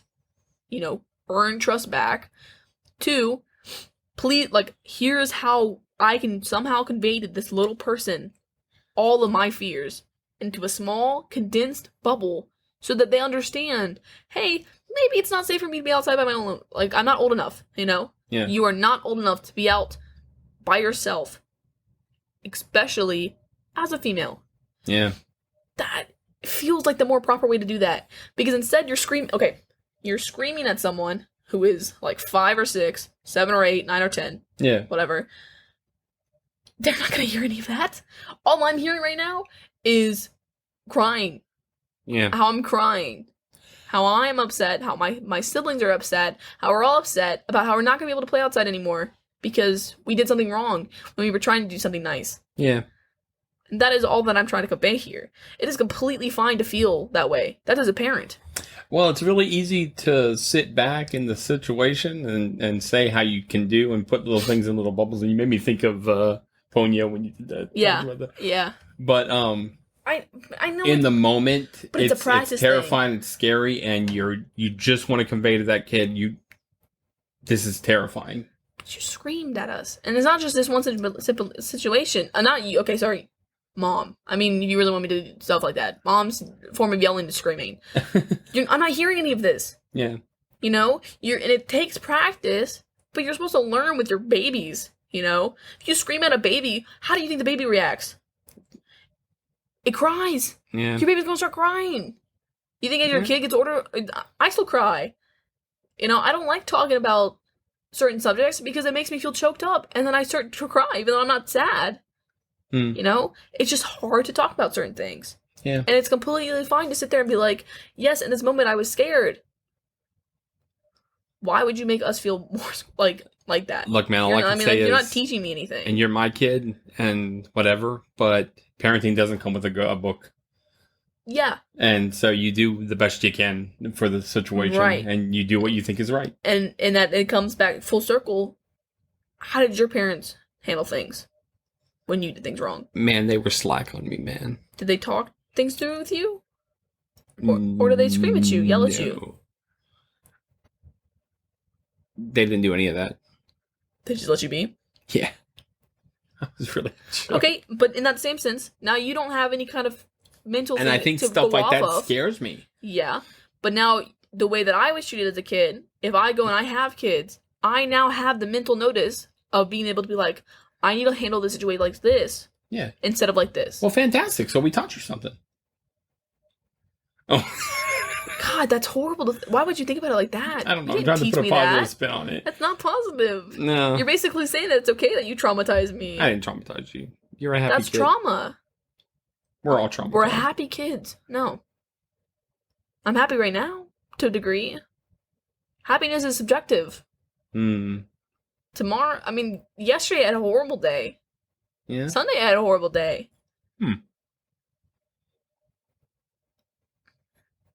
That's horrible. Why would you... Oh, we taught you something. No. No, but you're learning from a situation. Not to act like you. You're learning from a situation from what you do or do not want. I was actually thinking about this the other day. Oh, gosh. About how I view you now instead of how I viewed you as a kid. You're not the same person. Post-cancer. Dad is my dad. Very true. You as a kid, to me, was a monster. Is a monster. Jeez. Because in that same sense of how that was handled, punishments like that, being yelled at, not hearing anything, but just feeling so, like, now, like, I have a problem with authority. Like, now, like, talking, like, I want to start crying, you know? Because it's hard to talk about. And it's scary, because God, sorry. Man. This is why when I talked to, like, my boss about management, it was hard, because I'm like, don't cry, because there's no reason to cry. I'm not sad. Yeah. It is just the, that same sense of being, like, facing the boogeyman, you know? Yeah. Because you are not that person to me anymore, you know? Like because, again, you're a different person. Yeah. Sorry. It's funny, but it's not. No, it's not. But now I have that level of, like, authority that I can't, like, talk to people about me like that. Because it scares me. Because my initial thought is to cry. Because I can't. Because it's like that feeling of danger. Weird, man. You are a freak. Sorry. But that is what I mean when I'm like, childhood trauma. Gotcha. Affecting me later on in life. But if you know that that's there, how do you not overcome that? I don't know. I'm 18. What the hell am I supposed to know, you know? I just know that when certain things, like certain topics that I can associate with certain things from my childhood, i.e. talking about it in general, it puts me back in that sense of, I have done something wrong. I am in trouble. And all that I can think about in this moment is crying. And so my initial reaction, like, especially when I get upset, because I know I can't, like, especially when I get upset in situations where I am in, like, an argument with someone, and I'm fighting for what I think is correct, my initial thought is, you can literally pull the same thing with mom. Because you can take about, when she talks about her childhood, in the same sense of not being able to talk back, how when she gets frustrated, she cries. It is not a genetic thing. It is a childhood trauma thing. Oh, man. And so, when people say, like, trauma, you always want to think extreme. But it's little things, too. Like, this is literally what happens when I, like, talk to anyone about it. Because it puts me back in that same sense of, when you yell at us, then you're not you're not really, like, because now you're thinking, I'm conveying a message to my kid. Here's why you are in the wrong. I'm thinking, I'm about to get my ass beat. You know? I'm about to get in trouble. I'm going to be grounded for weeks. I'm crying. And so now, whenever I want to talk to someone seriously about a serious problem, or some of authority, someone that I think of higher than me and respect, I cry. Weird, man. Oh, God. Like, when things go camouflage, like, it's just, like, nature. God, I'm so sorry about that. I really didn't mean to do that. It just happens sometimes. But that really sucks when I'm talking to teachers, because I've done that a few times with teachers. And they're all... Especially when you go into a deeper thought with teachers, and then you start crying, and they're like, oh my God, why? I'm sure that if I went to some kind of therapist, they could tell me why, and how to overcome it. And it's probably just talking about it more. But it's hard. I mean, because it's the same thing with, like, a memory pool. I mean, you think about memories more things come up. people don't want to remember certain things for certain reasons. And in the same sense of, think about it like that. Always think about it like that. How you think in that moment with the bikes, how you're trying to portray to your kids, I'm scared for you. And then how in that moment, all I'm thinking of is how scared I am of you. That's crazy, man. You know? So when you, in every situation from now on, when I am just talking to you about, oh yeah, remember when this happened in childhood and how it sucked? And you're like, that's not what happened. That never happened. It did. Just not from the same eyes. It's all point of view. You think it's just because I'm big and loud? I think it's because you guys hit us. You didn't get hit like that. You didn't get hit like that. Maybe not by you. Got spanked. But you were little. Listen, it's violent. And after a while, yeah, we got older and it stopped because we know more because we didn't do things the same way. But kids, remember that. That is like, I mean, life or death situations. Why? There are other ways to do things. Like, small things happen and it's like, boom, boom. We used to go out, like, I can remember going out to, like, Kroger and then, like, wanting, like, candy. Being like, oh, please, can we get this? Like, so cool. And mom being like, yeah, if you behave. And then us being kids, we didn't behave. No. No, you drink stuff off the shelves. I don't remember that. But then we'd get in the car, we'd do something that really pissed mom off. And she'd be like, when we get home, go get the belt. And yeah, okay, think about, like, with dogs. Fear tactics. You hear, if you play a noise with dogs and you associate it with something, dogs will stop doing what they're doing. Or you're like, lay down, dogs lay down.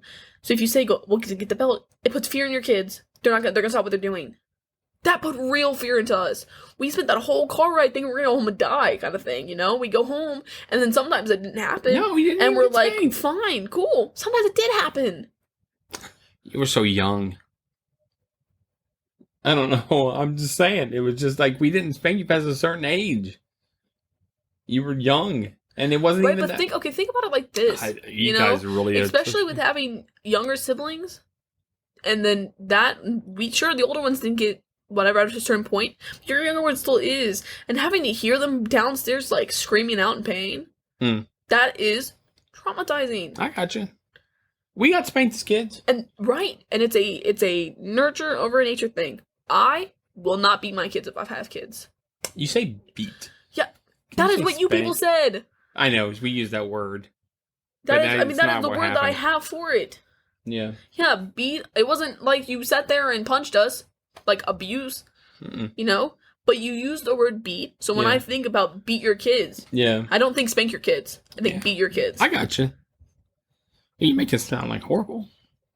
In that same sense. But again, I do not think about you that way now. No. There is literally middle school on. After we moved here. Yeah. You became more of someone that I could trust and talk to. But I was genuinely afraid of both of you for that first half of my life. It's weird, man. I think that this is like the same thing. This kid's dad could just be like thinking in his own world, like, why put the time and effort into this kid again? Think about it in the first half of the movie when he's calling down to his mom and the dad responds to your brother's room. And then the dad goes to check shirt. Did you find it? He's being there for his kid in his own way. But in his memories, the kid's memories, he's like, my dad doesn't like me. My dad hates me, kind of thing. Yeah. That's how he remembers his dad from that point. Later on in life, when they have more conversations, they're talking things through now, he looked like a happy adult. You know, he had kids of his own who talked to him and liked him. It's an experience thing. And especially, like, it's interesting to talk to your own siblings about certain things. And, like, having memories and then seeing it from their point of view, that same situation, being like, oh, I remember that too. And it's like, for me, what sucks is, like, and this is not me trying to just be like crap all over you. Oh no, it's been like an hour of you crapping all over me. Because think about it, like, you now is not the person I'm talking about in these memories. It's not who you are. Yeah. So when I say you, I don't really mean you. I mean the dad from my childhood. It happens to be who you are. I mean, you're the same person, but you're not the same person. Yeah. You know? So when I think about my childhood, especially like Christmases, I can really only think about like Christmases.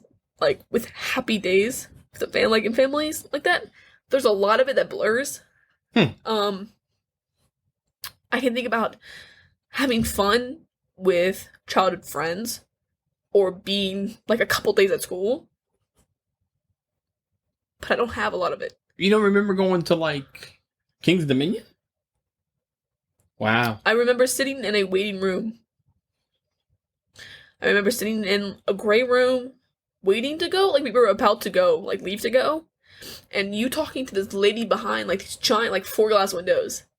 And we're sitting there in these chairs, like brown chairs, and a gray floor. That is what I remember. And like walking up and seeing like the monkey.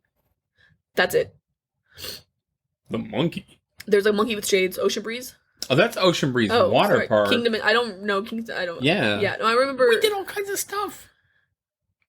I'm going to tell you this. I really hate that what you remember from those times are bad stuff. It really makes me sad. Not like it's like all I remember. Well, I mean, it's just clearly has it is more effect on you. It's more of what I remember. It's too bad that you don't remember the good stuff. I remember some good things, like the Razor scooters. Yeah.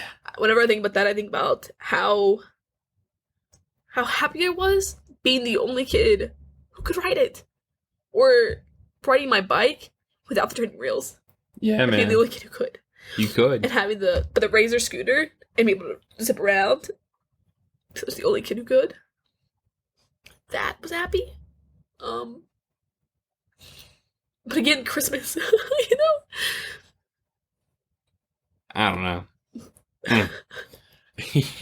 Now everybody's depressed. But it's real. It's real. And it's a real... I mean, like, think about your own kids, you know? Yeah. Yeah.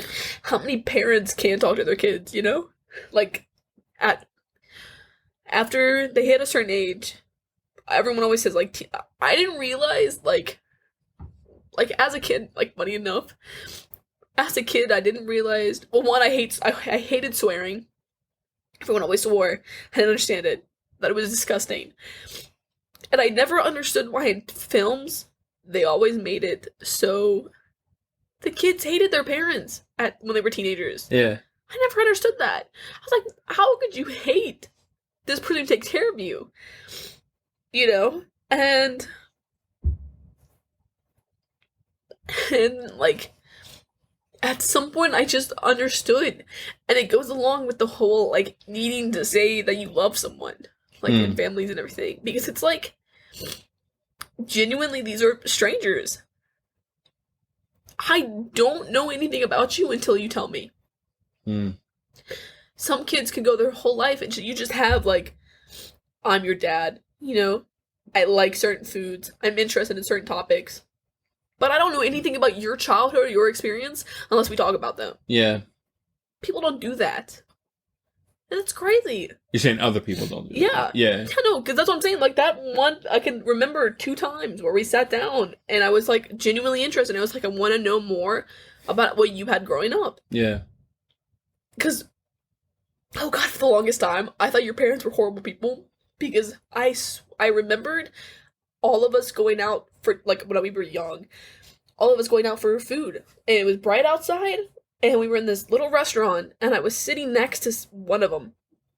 And you had said something, but your mom started crying because she felt horrible about the way she treated you and your sisters as kids.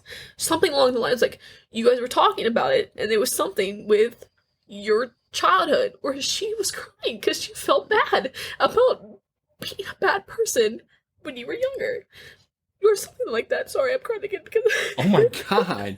Dude, this episode is just depressing. I don't mean to cry, though. Yeah. But for the longest time growing up, because that's what I had as a memory of your parents. I was Yeah. like, these people are horrible. No, they're not. They no. They no. But I don't remember that. It's funny the things you remember. It's funny the things you remember. I'm going to tell you this. So, I mean, since we're deep on conversation, I, for a very long time as a kid, did not think I was tough enough or good enough for my dad. That is a true story. He used to tell me a story about how a kid used to bully him when he was walk home. He used to mess him up, and finally he turned around and slugged the kid and knocked him out or something like that. I'm listening, but I'm gonna go get. Oh, you can get tissues. So I genuinely thought that about myself for a very long time as a kid. Ugh, snot. And it took getting older and understanding that's not what the purpose of his story was. Does that make sense? It wasn't to make me feel bad. It was to try and help me. Yeah. And I remember that from my childhood. I still remember that. Remember that? And then he had a friend named Pockets because the kid, like, his mom sewed a whole bunch of pockets on his friend's clothes. And he always had stuff in his pockets. Ooh. So, funny, like you said, the things that you remembered. But, I mean, that's how I felt. Like, I genuinely did not feel like I was tough enough for my dad. So, for a very long time. I'm talking into, like, 16 years old, 15, 16 years old, thought I was not. But then, again, as you age...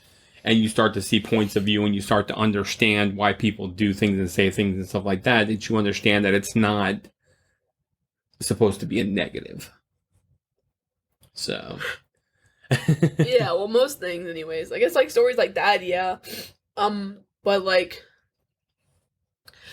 what is a shame is,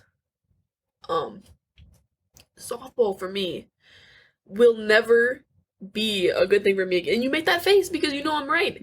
It is something that is a huge part of my life, was a huge part of my childhood. Yeah. That I hate thinking about.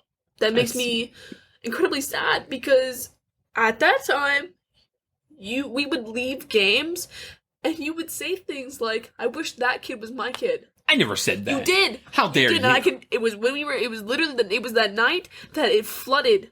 The rain. It rained so hard that they were like, no, we have to cancel. And we were driving home, and you were like, good thing they canceled that game because it wasn't even worthwhile. Like, I can't even believe I wasted my time on that. She's the girl from the other team. See how well she did? I wish that was my kid. And that stuck with me for years. Man. It was horrible. But you made so many comments like that. Or how... God. I wasn't scared of the ball until you made me scared of the ball. In the sense of you making comments of being like, why are you like not? Oh God, you would make it seem like I was scared of the ball. So then I was like, maybe it is gonna hit me. Oh, the way that you caught, yeah. The way because you would like duck out and,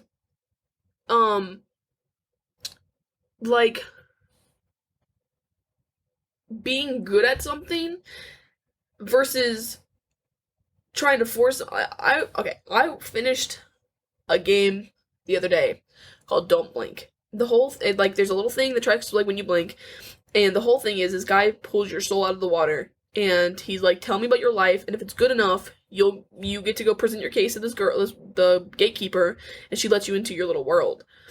And the kid, like he goes and like if you blink, it forces you to go down. But there's situations where you have to keep your eyes open, otherwise you're going to make the wrong decision and everything. But he goes through and he makes this life, and his mom was a composer. She wrote music, and then he was gifted at playing the piano at a very young age. So she was, like, focusing his whole childhood around this, because he was good at it. But he also liked to draw. He was pretty good at drawing. Yeah. But the whole first time he goes through and, like, he becomes a famous artist. He has this whole little museum for himself. The whole thing was a lie. Goes through again. The whole first half's true. But it turns out that he didn't age past the age of 11. He died. Oh, wow. He had a sickness, and he was stuck in bed, and he died. And... Again? Oh my gosh. It's sad. But, like, with softball, that was a big part of something that you and I did together. Yes. And then, instead of it being something that we did together, it made it feel like, oh god, something that you wanted. And that it was, like, not good enough at anymore. So, I don't mean to cry, I'm not crying. You're crying. And like, my friend, she loves softball. She was so sad that this year was her last. But I was like, man, I would hate to have something like that where you spend all this time on a sport that isn't your life. Yeah. And, like, you get to go through your whole, like, half of middle school, the whole of high school, then you're done. You waste money, you waste time, you're wasting whatever, but she had experiences with these girls and these games that she loved. I did not have that at any point. Yeah. I had where I really liked the team we were on when I was like 12, not 12, like 7 in Virginia Beach. You were older, but yeah. But I did not like the girls when we moved here. Didn't like any of it. No, you never did. I liked her, and I did it for her in 8th grade, but I got out of that so fast in high school. Yeah. But it was so hard to come home and express that and be like, I didn't even tell you. I told mom. I was afraid of talking to you about it. Yeah. I went to mom about something she had never wanted, like, never really been a big part of. Yeah. And I said, I need you to tell Dad that I can't do this anymore. Yeah. Well, and again, it comes to what you say with putting pressures on your kids and stuff like that. It's what we hoped would ride you through school, and it's what we wanted for you. And because you were so good, and because you did so well with it, that's what we wanted for you, because we knew financially we weren't going to be able to put you through school. So we thought if you had something like this and this was your thing, this was your in, and that's what we wanted for you. So again, hindsight being 2020, maybe I didn't handle things the best way. What's interesting is that for me, when we moved here, it felt like my skill level went away, because instead of playing at where I was with older girls, people who were invested in all of us, I was playing with people who were only invested in their own kids. Yeah. And with kids who were not good. And they slowed everything down. And it forced me to... And I could not find back. Yeah. No, you're right. You know, with the problem with that is that we had a conversation... like, one of the last times that I associated with that person from the childhood was this conversation. Because... like, after this, we didn't talk for, like, 3 months. Because when you and I fight, we have this thing where we just do not talk. Until one of us are like, yeah, here's just a funny image or something. And, but we didn't talk for, like, 3 months. And it is because after telling Mom, you wanted to have a conversation with me yourself. And you would not hear my side of it. And wouldn't hear about how I was unhappy. You only saw how you were like, here is your opportunity to go through school. Right. You're missing out. And you said to me, that you were not going to be proud of me again. What? Ever. No, you didn't. How do I say these things? And... sorry. Jeez. This is like 2 hours of therapy. That hurt really bad. It's supposed to be funny. I'm sorry. And, like, but then you develop in your child now a complex of needing to be enough and never feeling like you are enough. Yeah. I love to draw because that is something I do for myself alone. I've made a lot of great friends through As drawing, you should. and it is one of the ways that I can express myself through that. But it does not feel the same to be well at that as it did. Like in showing you and being like, yeah, here is what I did. This is something I created with my own hand. It does not feel the same when, like, you being excited about that as it did you being excited about a sport. Really? Yes. And I have to tell myself it's because you don't understand it the same way that I do with it. Because you do not have the skill level like I do with it, like art. No, I have stick figures and they're crooked. Right. So, to you, everything I make is at this level of wow. And with softball at such a young age, being good at that is like, wow, cool, you know? Good job. That's crazy that you can do this at such a young age when some people can't, you know? I couldn't draw worth crap. I didn't do it until, like, a couple years later. Like, I didn't do that until 6th grade, start drawing, because I didn't, whatever. Yeah. But with that, it doesn't feel like that was then. And then I was presented with the opportunity of having the Navy be that. Being that step to being like, maybe if I do this, it will be the same kind of accomplishment to you in your eyes as this.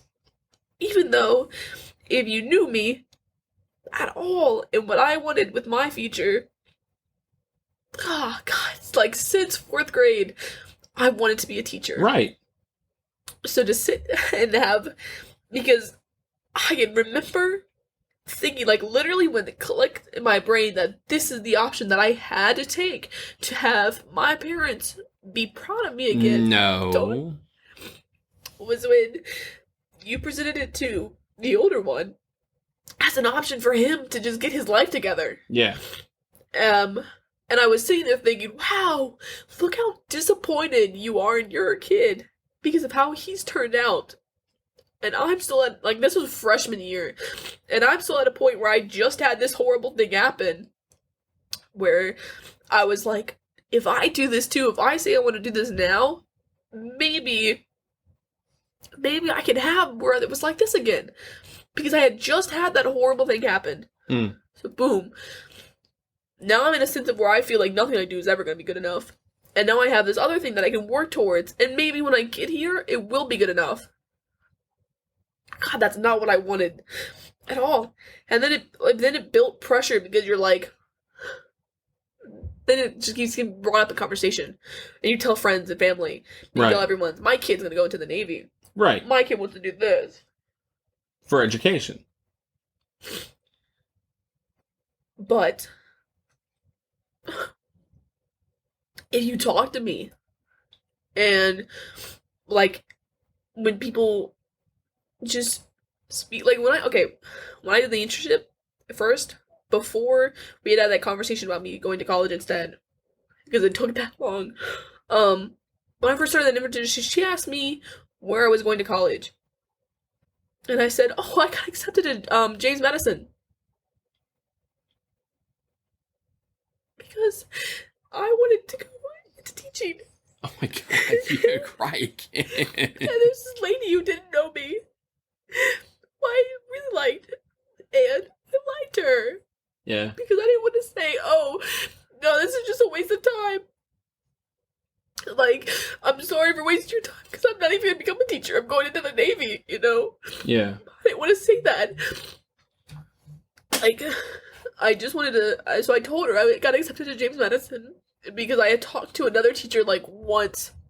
Because she told me, my English teacher, she said, you have the ability, like, the writing ability, to be an English major at this fantastic school. Yeah. And she said, to work towards that. And, like, the whole time I was, like, just thinking about, like, yeah, this doesn't even matter. But I told this teacher that I got accepted into this other school, that I did not get accepted to do. That wasn't even an option. Right. That isn't an option. Because I didn't want to say that. And then I realized, like, how just unhappy I was. Yeah. With it.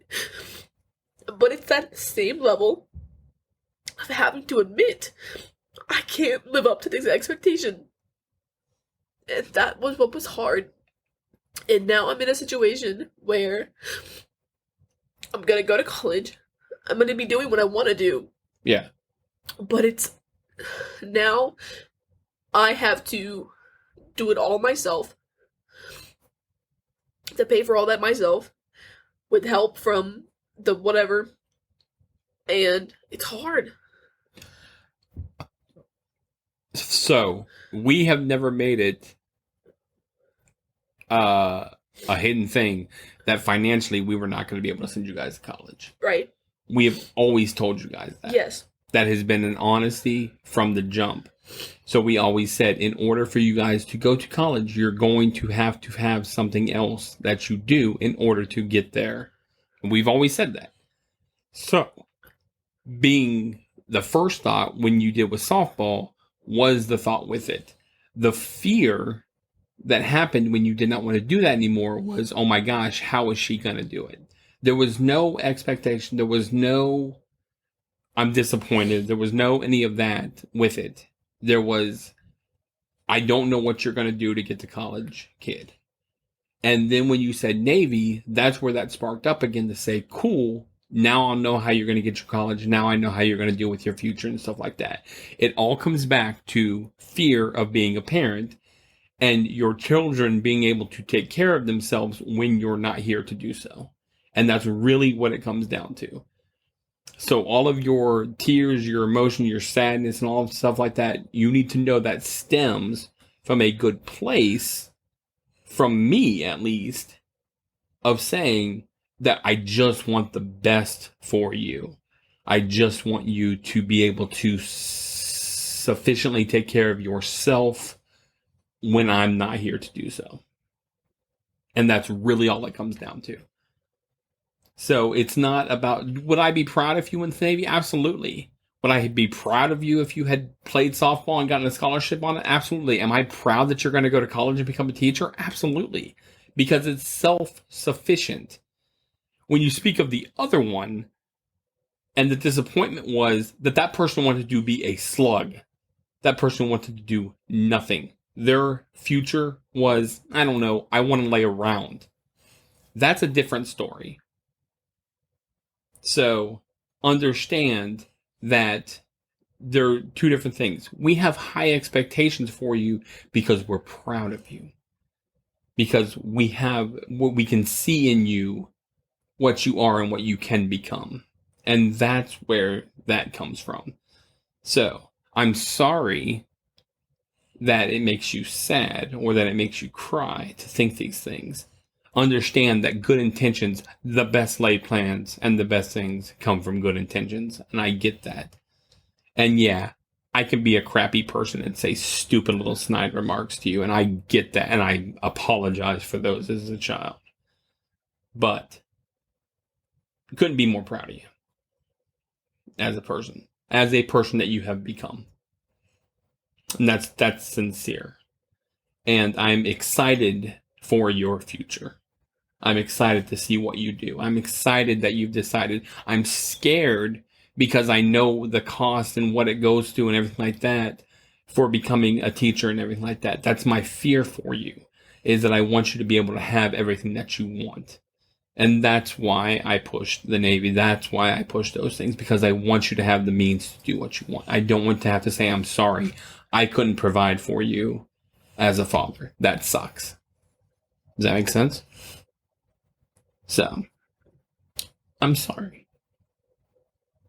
Hey, man. you either have, you're either funny or you had a good childhood. You know what I'm saying? Oh, trust me. The crying thing sucks because that really isn't me sad. I mean, like, I'm not trying to cry. It is literally just stemming from the fact that as a child, That is my reaction to when people talk to me. As a form of authority, because that is just what happens. That is not me really sitting here being like, oh, that is just what happens. You know, I used to cry when I fought. When I was a kid and I would get in fights, I would cry. I wasn't hurt. I wasn't anything. I would cry. There was weird emotion. So. That does not relate to me. It does not. Do you still fight people? Do you still cry when you do it? No. I don't. I haven't cried in a long time. I'm broken. I'm a broken person. And chemo and everything like that has wiped away a lot of memory. So, I hold on to the good. Well, that's nice. Yeah.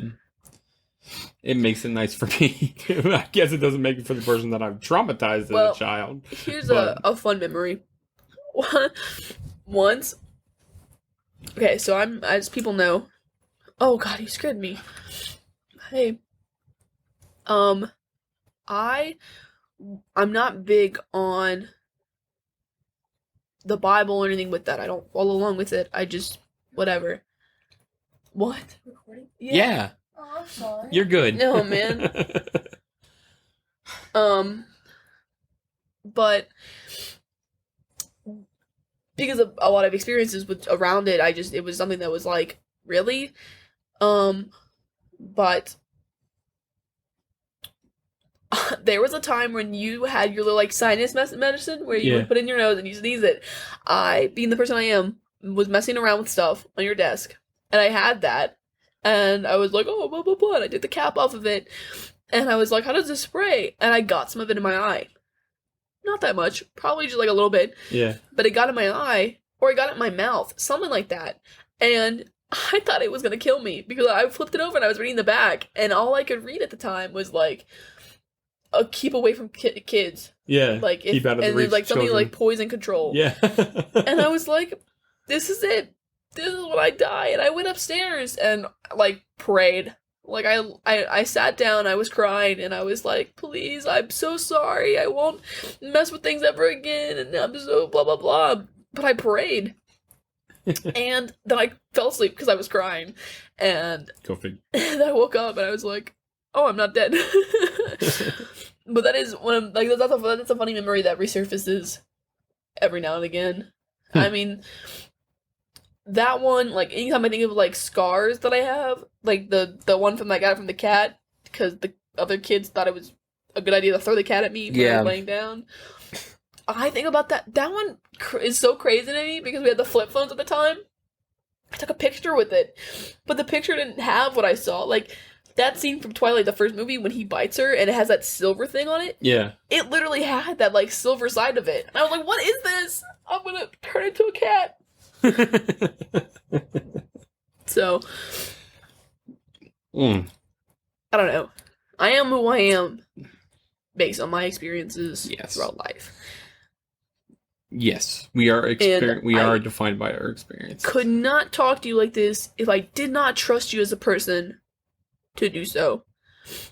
So in no way, shape, or form is this me sitting here and being like, I don't like you, I can't stand you kind of thing, you know? I got that. You're not, in my eyes now, you are someone I can talk to, and I enjoy doing things with. It is just the results of how you treat other people. Not you, like, in general. How people treat other people that make people who they are. It is just life. Just be aware. I think that's. And I mean, this movie is a good example of that because, I mean, you think about at the end of this movie, he's skipped his whole life. You know, he's an adult with kids, and he's just writing a book about his experience when he was 12. Yeah. And about these people that he doesn't even talk to anymore. No. It had been years. Yep. And he didn't even know much about some of them. These are people, but those kids might think about him. Yeah. All the time. Yep. Very true. I mean, especially with finding the dead body. Yeah. That is something. How do you recover from that? I don't know. Because it's obviously not something that gets brought up into conversation again. I mean, you think about that one movie we did where he did the thing with the, like, he could go back in time, and we wrote it down and remembered, he could go back to Yeah, that. Butterfly Effect. Butterfly Effect. Think about that movie, that's literally a perfect example where he could go through and do small things in childhood that completely change the person later on. Yeah. Yeah, man. Yeah. So, hindsight's 2020. You wish you can go back and change how things were and stuff and stupid little things and wish you could. You just try and make it right now. I mean, that's pretty much all you can do. So, anyway, Stand By Me. I'll be quiet. No, it's fine. God. So the movie opens. We're like, what are we here for? I know. Like I'm invading a conversation, but everything is still. It still pertains to the movie. Yeah, it's not like I'm sitting here. 2 hours. It's not like I'm sitting here being like, here's a bunch of inside things that no one else is going to be able to relate to. No, people should be able to relate to this. People are going to be able to sit there and think, my childhood, my experience, my parents, my kids. Yeah. And hopefully also can see it from my point of view to say, imperfect. Right.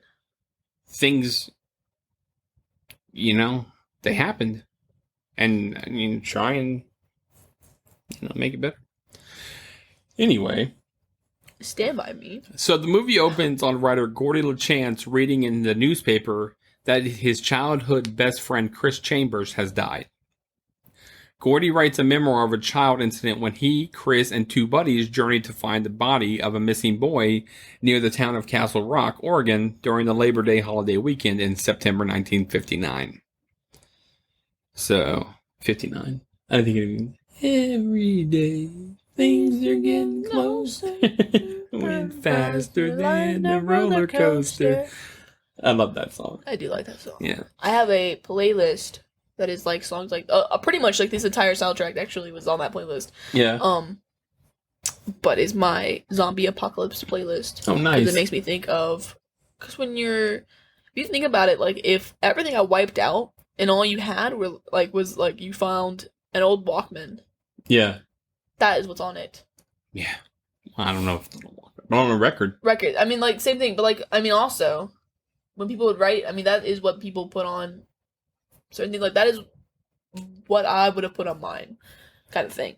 At that point in time. Maybe I'll buy you the soundtrack on an album so you can have it. But so, 12-year-old Gordy's parents are too busy grieving the recent death of older brother Denny to pay any attention to Gordy, which is very sad because it's like a ghost of people for him. Gordy's friends are Chris, Teddy Duchamp, and Vern Tessio. While looking for money that he is buried beneath his parents' porch, Vern overhears his older brother Billy talking with his friend Charlie. And I liked how he was digging up all the holes for his pennies. I would not put that much effort into it. No, I would have given up. Recently, Billy and Charlie saw the body of a missing boy named Ray Brower outside of town near train tracks at a river. Billy does not want to report the body because it could draw attention to the fact that he and Charlie recently stole a car. When Vern tells Gordy, Chris, and Teddy, the 4 boys, hoping to become local heroes, decide to go looking for the body.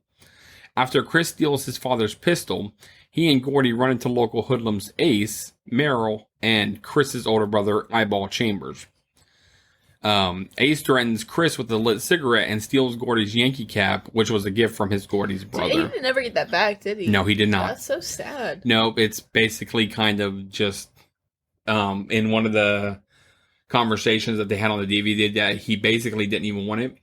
How he didn't put it on, he just handed it over to the friend and stuff like that. Mm. Like, he didn't even want the hat. He just didn't want Gordy to have it. He just wanted to be a prick. And he threw it away. Is basically what it's alluded to. So, yeah, jerk. So, and sad because it's a gift from his brother that he can't get back. Yeah. So, yeah. It's hard stuff like that when people die. Like when Michaela died, for a while it didn't really hit me like super hard, but we had our last text message is a game that I sent. Because it's her turn to play, and it's Kapong. And I can't delete that message. Yeah. But that always gets me, like, it's always, like, one of those things, because it's like, you can't really take that away from me unless my phone gets upgraded or changes, you know? But a hat, like, because then you didn't have the flashback about the hat. Right. You know? And then it's like, so sucks for you, viewer. Yeah. Boom. Yeah, And it's not even brought up ever again in the rest of the movie. Nope. The four boys begin their journey after stopping at a junkyard for a drink of water. They are caught trespassing by owner Milo Pressman and his dog Chopper. What they hear? You remember what they heard? Chopper. Sick balls. Sick balls. Yeah. It's just all we heard was Chopper. I was expecting a dog that looked like Beethoven. Yeah. They escape over a fence, and Milo calls Teddy's mentally ill father a loony. Because he's like, I'm going to tell all your parents, except for the loony. Which is really sad. Teddy, enraged, tries to attack him, but is restrained by the other boys. The four continue their hike, and Chris encourages Gordy to fulfill his potential as a writer, despite his father's disapproval. And throughout this, we're getting some really good flashbacks. And, you know, just to kind of really add depth to the characters and to show how his parents are, which are distant and not caring. When they cross a railroad bridge, the boys are nearly killed by an approaching train. Vern, who is farthest behind, has an opportunity to jump off, but panic sets in until he is saved by Gordy. That would be terrifying. Absolutely terrifying to be stuck on that big old train bridge and having a train come and barreling behind you. I didn't understand why he just decided, like, yeah, I'm just gonna lay down. Like, I understand you're in fear, but, like, I would be more scared that I'm, like, okay, we're down, this is happening, dead. Yeah. And then the amount, like, the two boys, like, watching the train get closer and closer to him. Yeah. It'd be horrible, man. That evening, Gordy tells the fictional story of David Lardass Hogan, an obese boy who is constantly bullied. Seeking revenge, Lardass enters a pie eating contest and throws up deliberately, inducing mass vomiting among contestants and the audiences, which Gordy dubs a barfarama. That night, that is one of my favorite parts of this movie. Is that part, because talking about where everybody pukes up on everybody and stuff like that. And then I like that his friend was honest with him to critique him, to say, how does it end? And he's like, I don't know, maybe he goes home, celebrates, drinks a beer or something like that. Okay, so what's funny is I didn't know that this was based off a Stephen King novel, but it made me think of Stephen King at this point, and how Mom was always talking about how his endings were crap. Yeah. And it was like, is this just a shoot at yourself? I like that. Yeah. Later that night, Chris confides in Gordy that he hates being associated with his family's reputation. He admits he stole milk money at school. However, he tells Gordy that he later confessed and returned the money to a teacher. Despite this, Chris was suspended apparently. The teacher spent the money on herself instead of turning it into her superiors, which is messed up. Still devastated by the teacher's betrayal, Chris breaks down and cries, which, like you were saying earlier, is pretty big for that age group to trust. Yeah. Yeah. You know, and your friend that much that you're not going to be given crap for it. The next day, the boys swim across a swamp and discover it is filled with leeches. Gordy faints after finding a leech in his underwear. Yeah, this is uncomfortable. He's like, oh man, oh crap. And it comes up, it's got blood on it, he's just out, man. Yeah. So, after more hiking, the boys locate Ray Brower's body. The discovery is traumatic for Gordy, who asks Chris why his brother Denny had to die and claims his father hates him. Chris disagrees, asserting that Gordy's father simply does not know him well. I do like... Great to say. That's a great thing to say on his end. Yeah. His dad just doesn't know him yet. Throughout these parts and stuff like that, we are getting flashes of Ace and his gang going around and everything like that. Yeah. Which... I've kind of skimmed over. They're out there, they're doing the baseball, bashing people stuff, just being regular old thug type guys and stuff like that. But yeah, Ace and his gang arrive, announce that they are claiming the body, and threaten to beat the four boys if they interfere. When Chris insults Ace and refuses to back down, Ace draws a switchblade to basically menace Chris. Gordy comes to Chris's aid with the gun in hand and fires a shot into the air, then trains the gun on Ace. Ace demands the weapon, but Gordy refuses, calling Ace a cheap dime store hood. Ace challenges Gordy by asking whether he plans to shoot the entire gang, and Gordy responds, "No, Ace, just you." Yeah, because it would only take one. Yep. If you shot one of my friends, I'm not messing with any more of you. I'm done. What's gonna stop you from shooting me? Yep. I could be next. Yep. Like, clear. I know you don't have enough bullets, but you could wipe out a good amount of us. Yeah. Ace and his gang retreat, vowing revenge. The four boys, agreeing that it would not be right for anyone to get credit for finding the body, reported to the authorities anonymous over the phone. And then they walked back to Castle Rock and part ways. And I kind of liked how they did that. How he kind of described how each one of them, kind of went off and I stuff always like enjoy that. that with movies. Yeah. Yeah, kind of gave a little bit of a future story and stuff like that. Back in present day, adult Gordy writes that Teddy and Vern drifted away from him and Chris shortly after entering high school, revealing that Chris later went to college and became a lawyer. When attempting to break up a fight in a restaurant, he was stabbed to death. Despite having not seen Chris for nearly a decade. He got stabbed in the neck. Yeah, and died. Yeah, that was gruesome. Yeah. Yes. Right, because that'd be a slow knowing you're dying. Yeah, you'd suffocate. You're suffocating. Really hate that. You're in pain. You're suffocating. Bad. Yep. Despite having not seen Chris for nearly a decade, Gordy types that he will miss him forever. Gordy ends his story with the following words: "I never had any friends later on like the ones I had when I was 12. Jesus, does anyone?" He takes a moment to ponder that, then cuts off the computer and goes outside to play with his son and his son's friend. And that's how the story ends. Now, I was never sure, did he turn it off and it didn't save, or did he just turn it off to go outside and play? I like to think that he kept the story. And that he, Yeah. So. Did you turn off the computer and doesn't delete everything? Yeah. You'd have to power it off. I don't know. That's old school. Yeah, that's true. So. Maybe did the old Control S. Yeah. So. Your overall thoughts and experience on the film? Well, I think I explained that pretty well. I think you've explained it pretty well. I really like this movie. Would you recommend it to a friend? I would. Yeah. How many moos? I give it a 4 out of 5 because it's not. I mean, again, it's not like anything extraordinary. It's a simple story about a boy's experience. Yeah. But it portrays it well. And it provokes emotion, I think. Yeah, I'd give it a 4 out of 5 as well. It's something that if it's on TV, I'll definitely leave it on and watch it. It's a good story. I don't mind watching it again and again.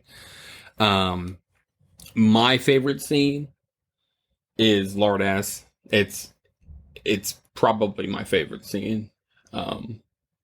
Just because I like that the kid got his revenge. Being a heavy kid as a kid, I like that the kid that got kind of bullied on got him back. I think mine was the first incident with the train, when he stands up there and they're all like, "Get down, you're trying to kill yourself," and they never get a response from him, because it really shows, like, again, with, like, you have just a short amount of time to introduce everybody. Yeah. This poor kid had a dad who hurt him because he's ex-military. Yeah. And has this bad experience, and they didn't treat vets well coming home. They didn't treat any of the trauma that they received over there, and to have a kid, and then it's hard. Yeah. And that poor kid sits there, and that was really showing how he must have felt, and being like, because I mean, like, everyone's giving, because they were like, the kid died, the guy that died by train blew him off. Right. He was receiving a lot of attention for that. However, this other kid who's getting zero attention, will he get the attention for that? Die the same way, Yeah. So Fair. Parallels. That was my favorite scene. I like that. Yeah. Favorite character? Favorite character is probably Chris. Who is the friend, the one in the white t-shirt and stuff like that. I liked him. Probably Cordy. Is it? Mm. Nice. Yeah, you can relate to him. Mm. I liked the way, because it was a gradual thing, and especially with death and everything, it never showed that he didn't get to see his brother's corpse.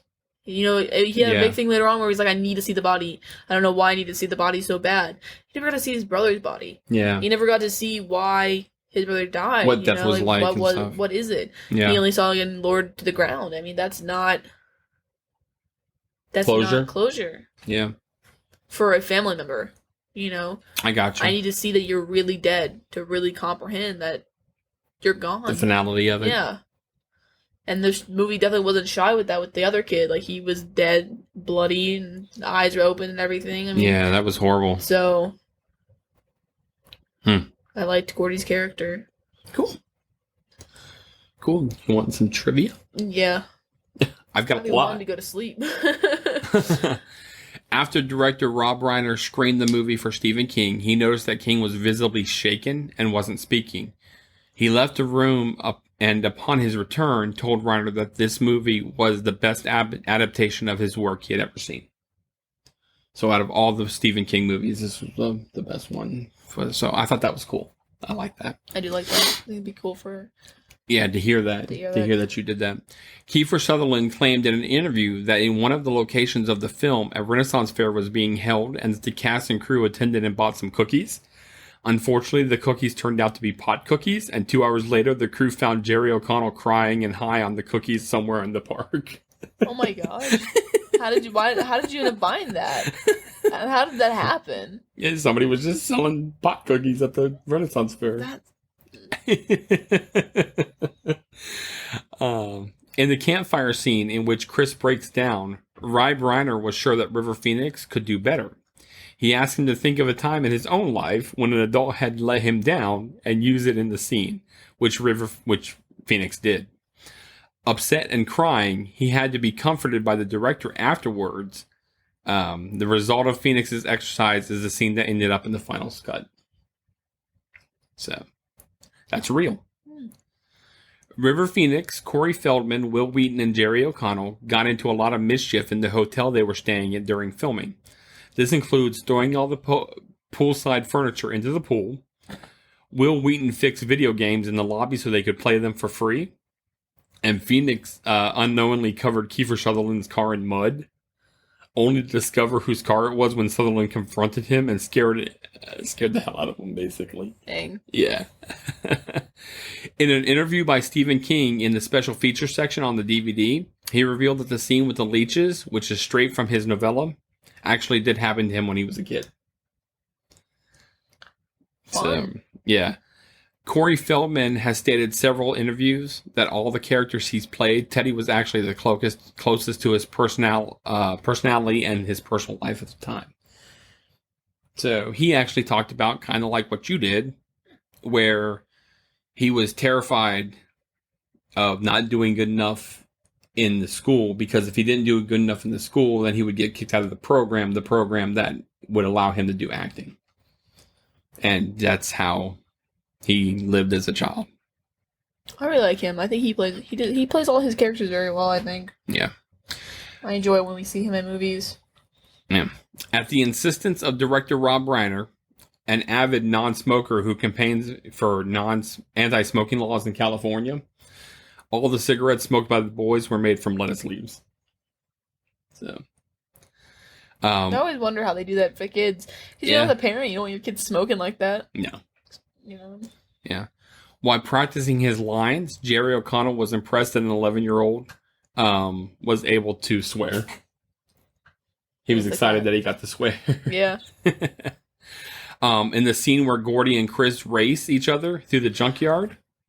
Oh my gosh. A couple episodes ago, like a while ago, I talked about how I couldn't remember, but there was someone who used their own kid to voice act, to swear and everything. Oh, yeah? It was Ike from South Park. Oh. He uses his little girl to voice act Ike from South Park. Nice. Right? Because the video came up on my page again the other day, and I was like, holy crap, I couldn't remember this for the longest time. Here it is. Nice. So Will Wheaton could actually run faster than River Phoenix, but Wheaton's character was supposed to lose, so Wheaton had to fake fast run when running slow to Phoenix's character would win. I can do that really easily. Yeah. Run slow. Yeah. According to Andy Lindbergh, a child extra actually threw up for real during the filming of the Barfarama. Yeah. The kid was like really Did you notice that everyone was throwing up purple? Like everyone had to be eating pies? And that's the final thing. The vomit used in the Lardass story was made from cottage cheese and blueberry mix. Ew. Yeah. That's why it all looked the same. So, this has been a very long episode. A very revealing episode. Yeah, I get to know the hosts episode, I would say. In a good and bad way. Yeah, mostly good. So, do you have anything else other than you're tired? I'm tired. All right, we're going to wrap this up tonight. I'd like to thank everyone for stopping by and listening to our 59th episode. We're almost at 60. Huh? So we're almost at 60. I know, it's crazy. Isn't it crazy? Only like 9 episodes we did New Guy? Yeah, I know. God. We definitely appreciate it more than you could imagine. And of course, the best way to say that you love us is to give us a 5-star review on iTunes. You can email us at the yesteryearpodcast@gmail.com. Twitter's twitter.com/yesteryearpcast. Instagram's instagram.com/yesteryearpodcast. Facebook is facebook.com/yesteryearpodcast. We do have our private group, the Truffle Shufflers. Our secret question is the host names, James and Beth. You can check us out on our website at theyesteryearpodcast.com. If you'd like to support us in a different way, we do have the Patreon, which is patreon.com/the nostalgia group. A shout out, as always, to Greg Revan for his intro and outro music. And we love you, as Beth hates to say. And say goodnight, Beth. Good night, everyone.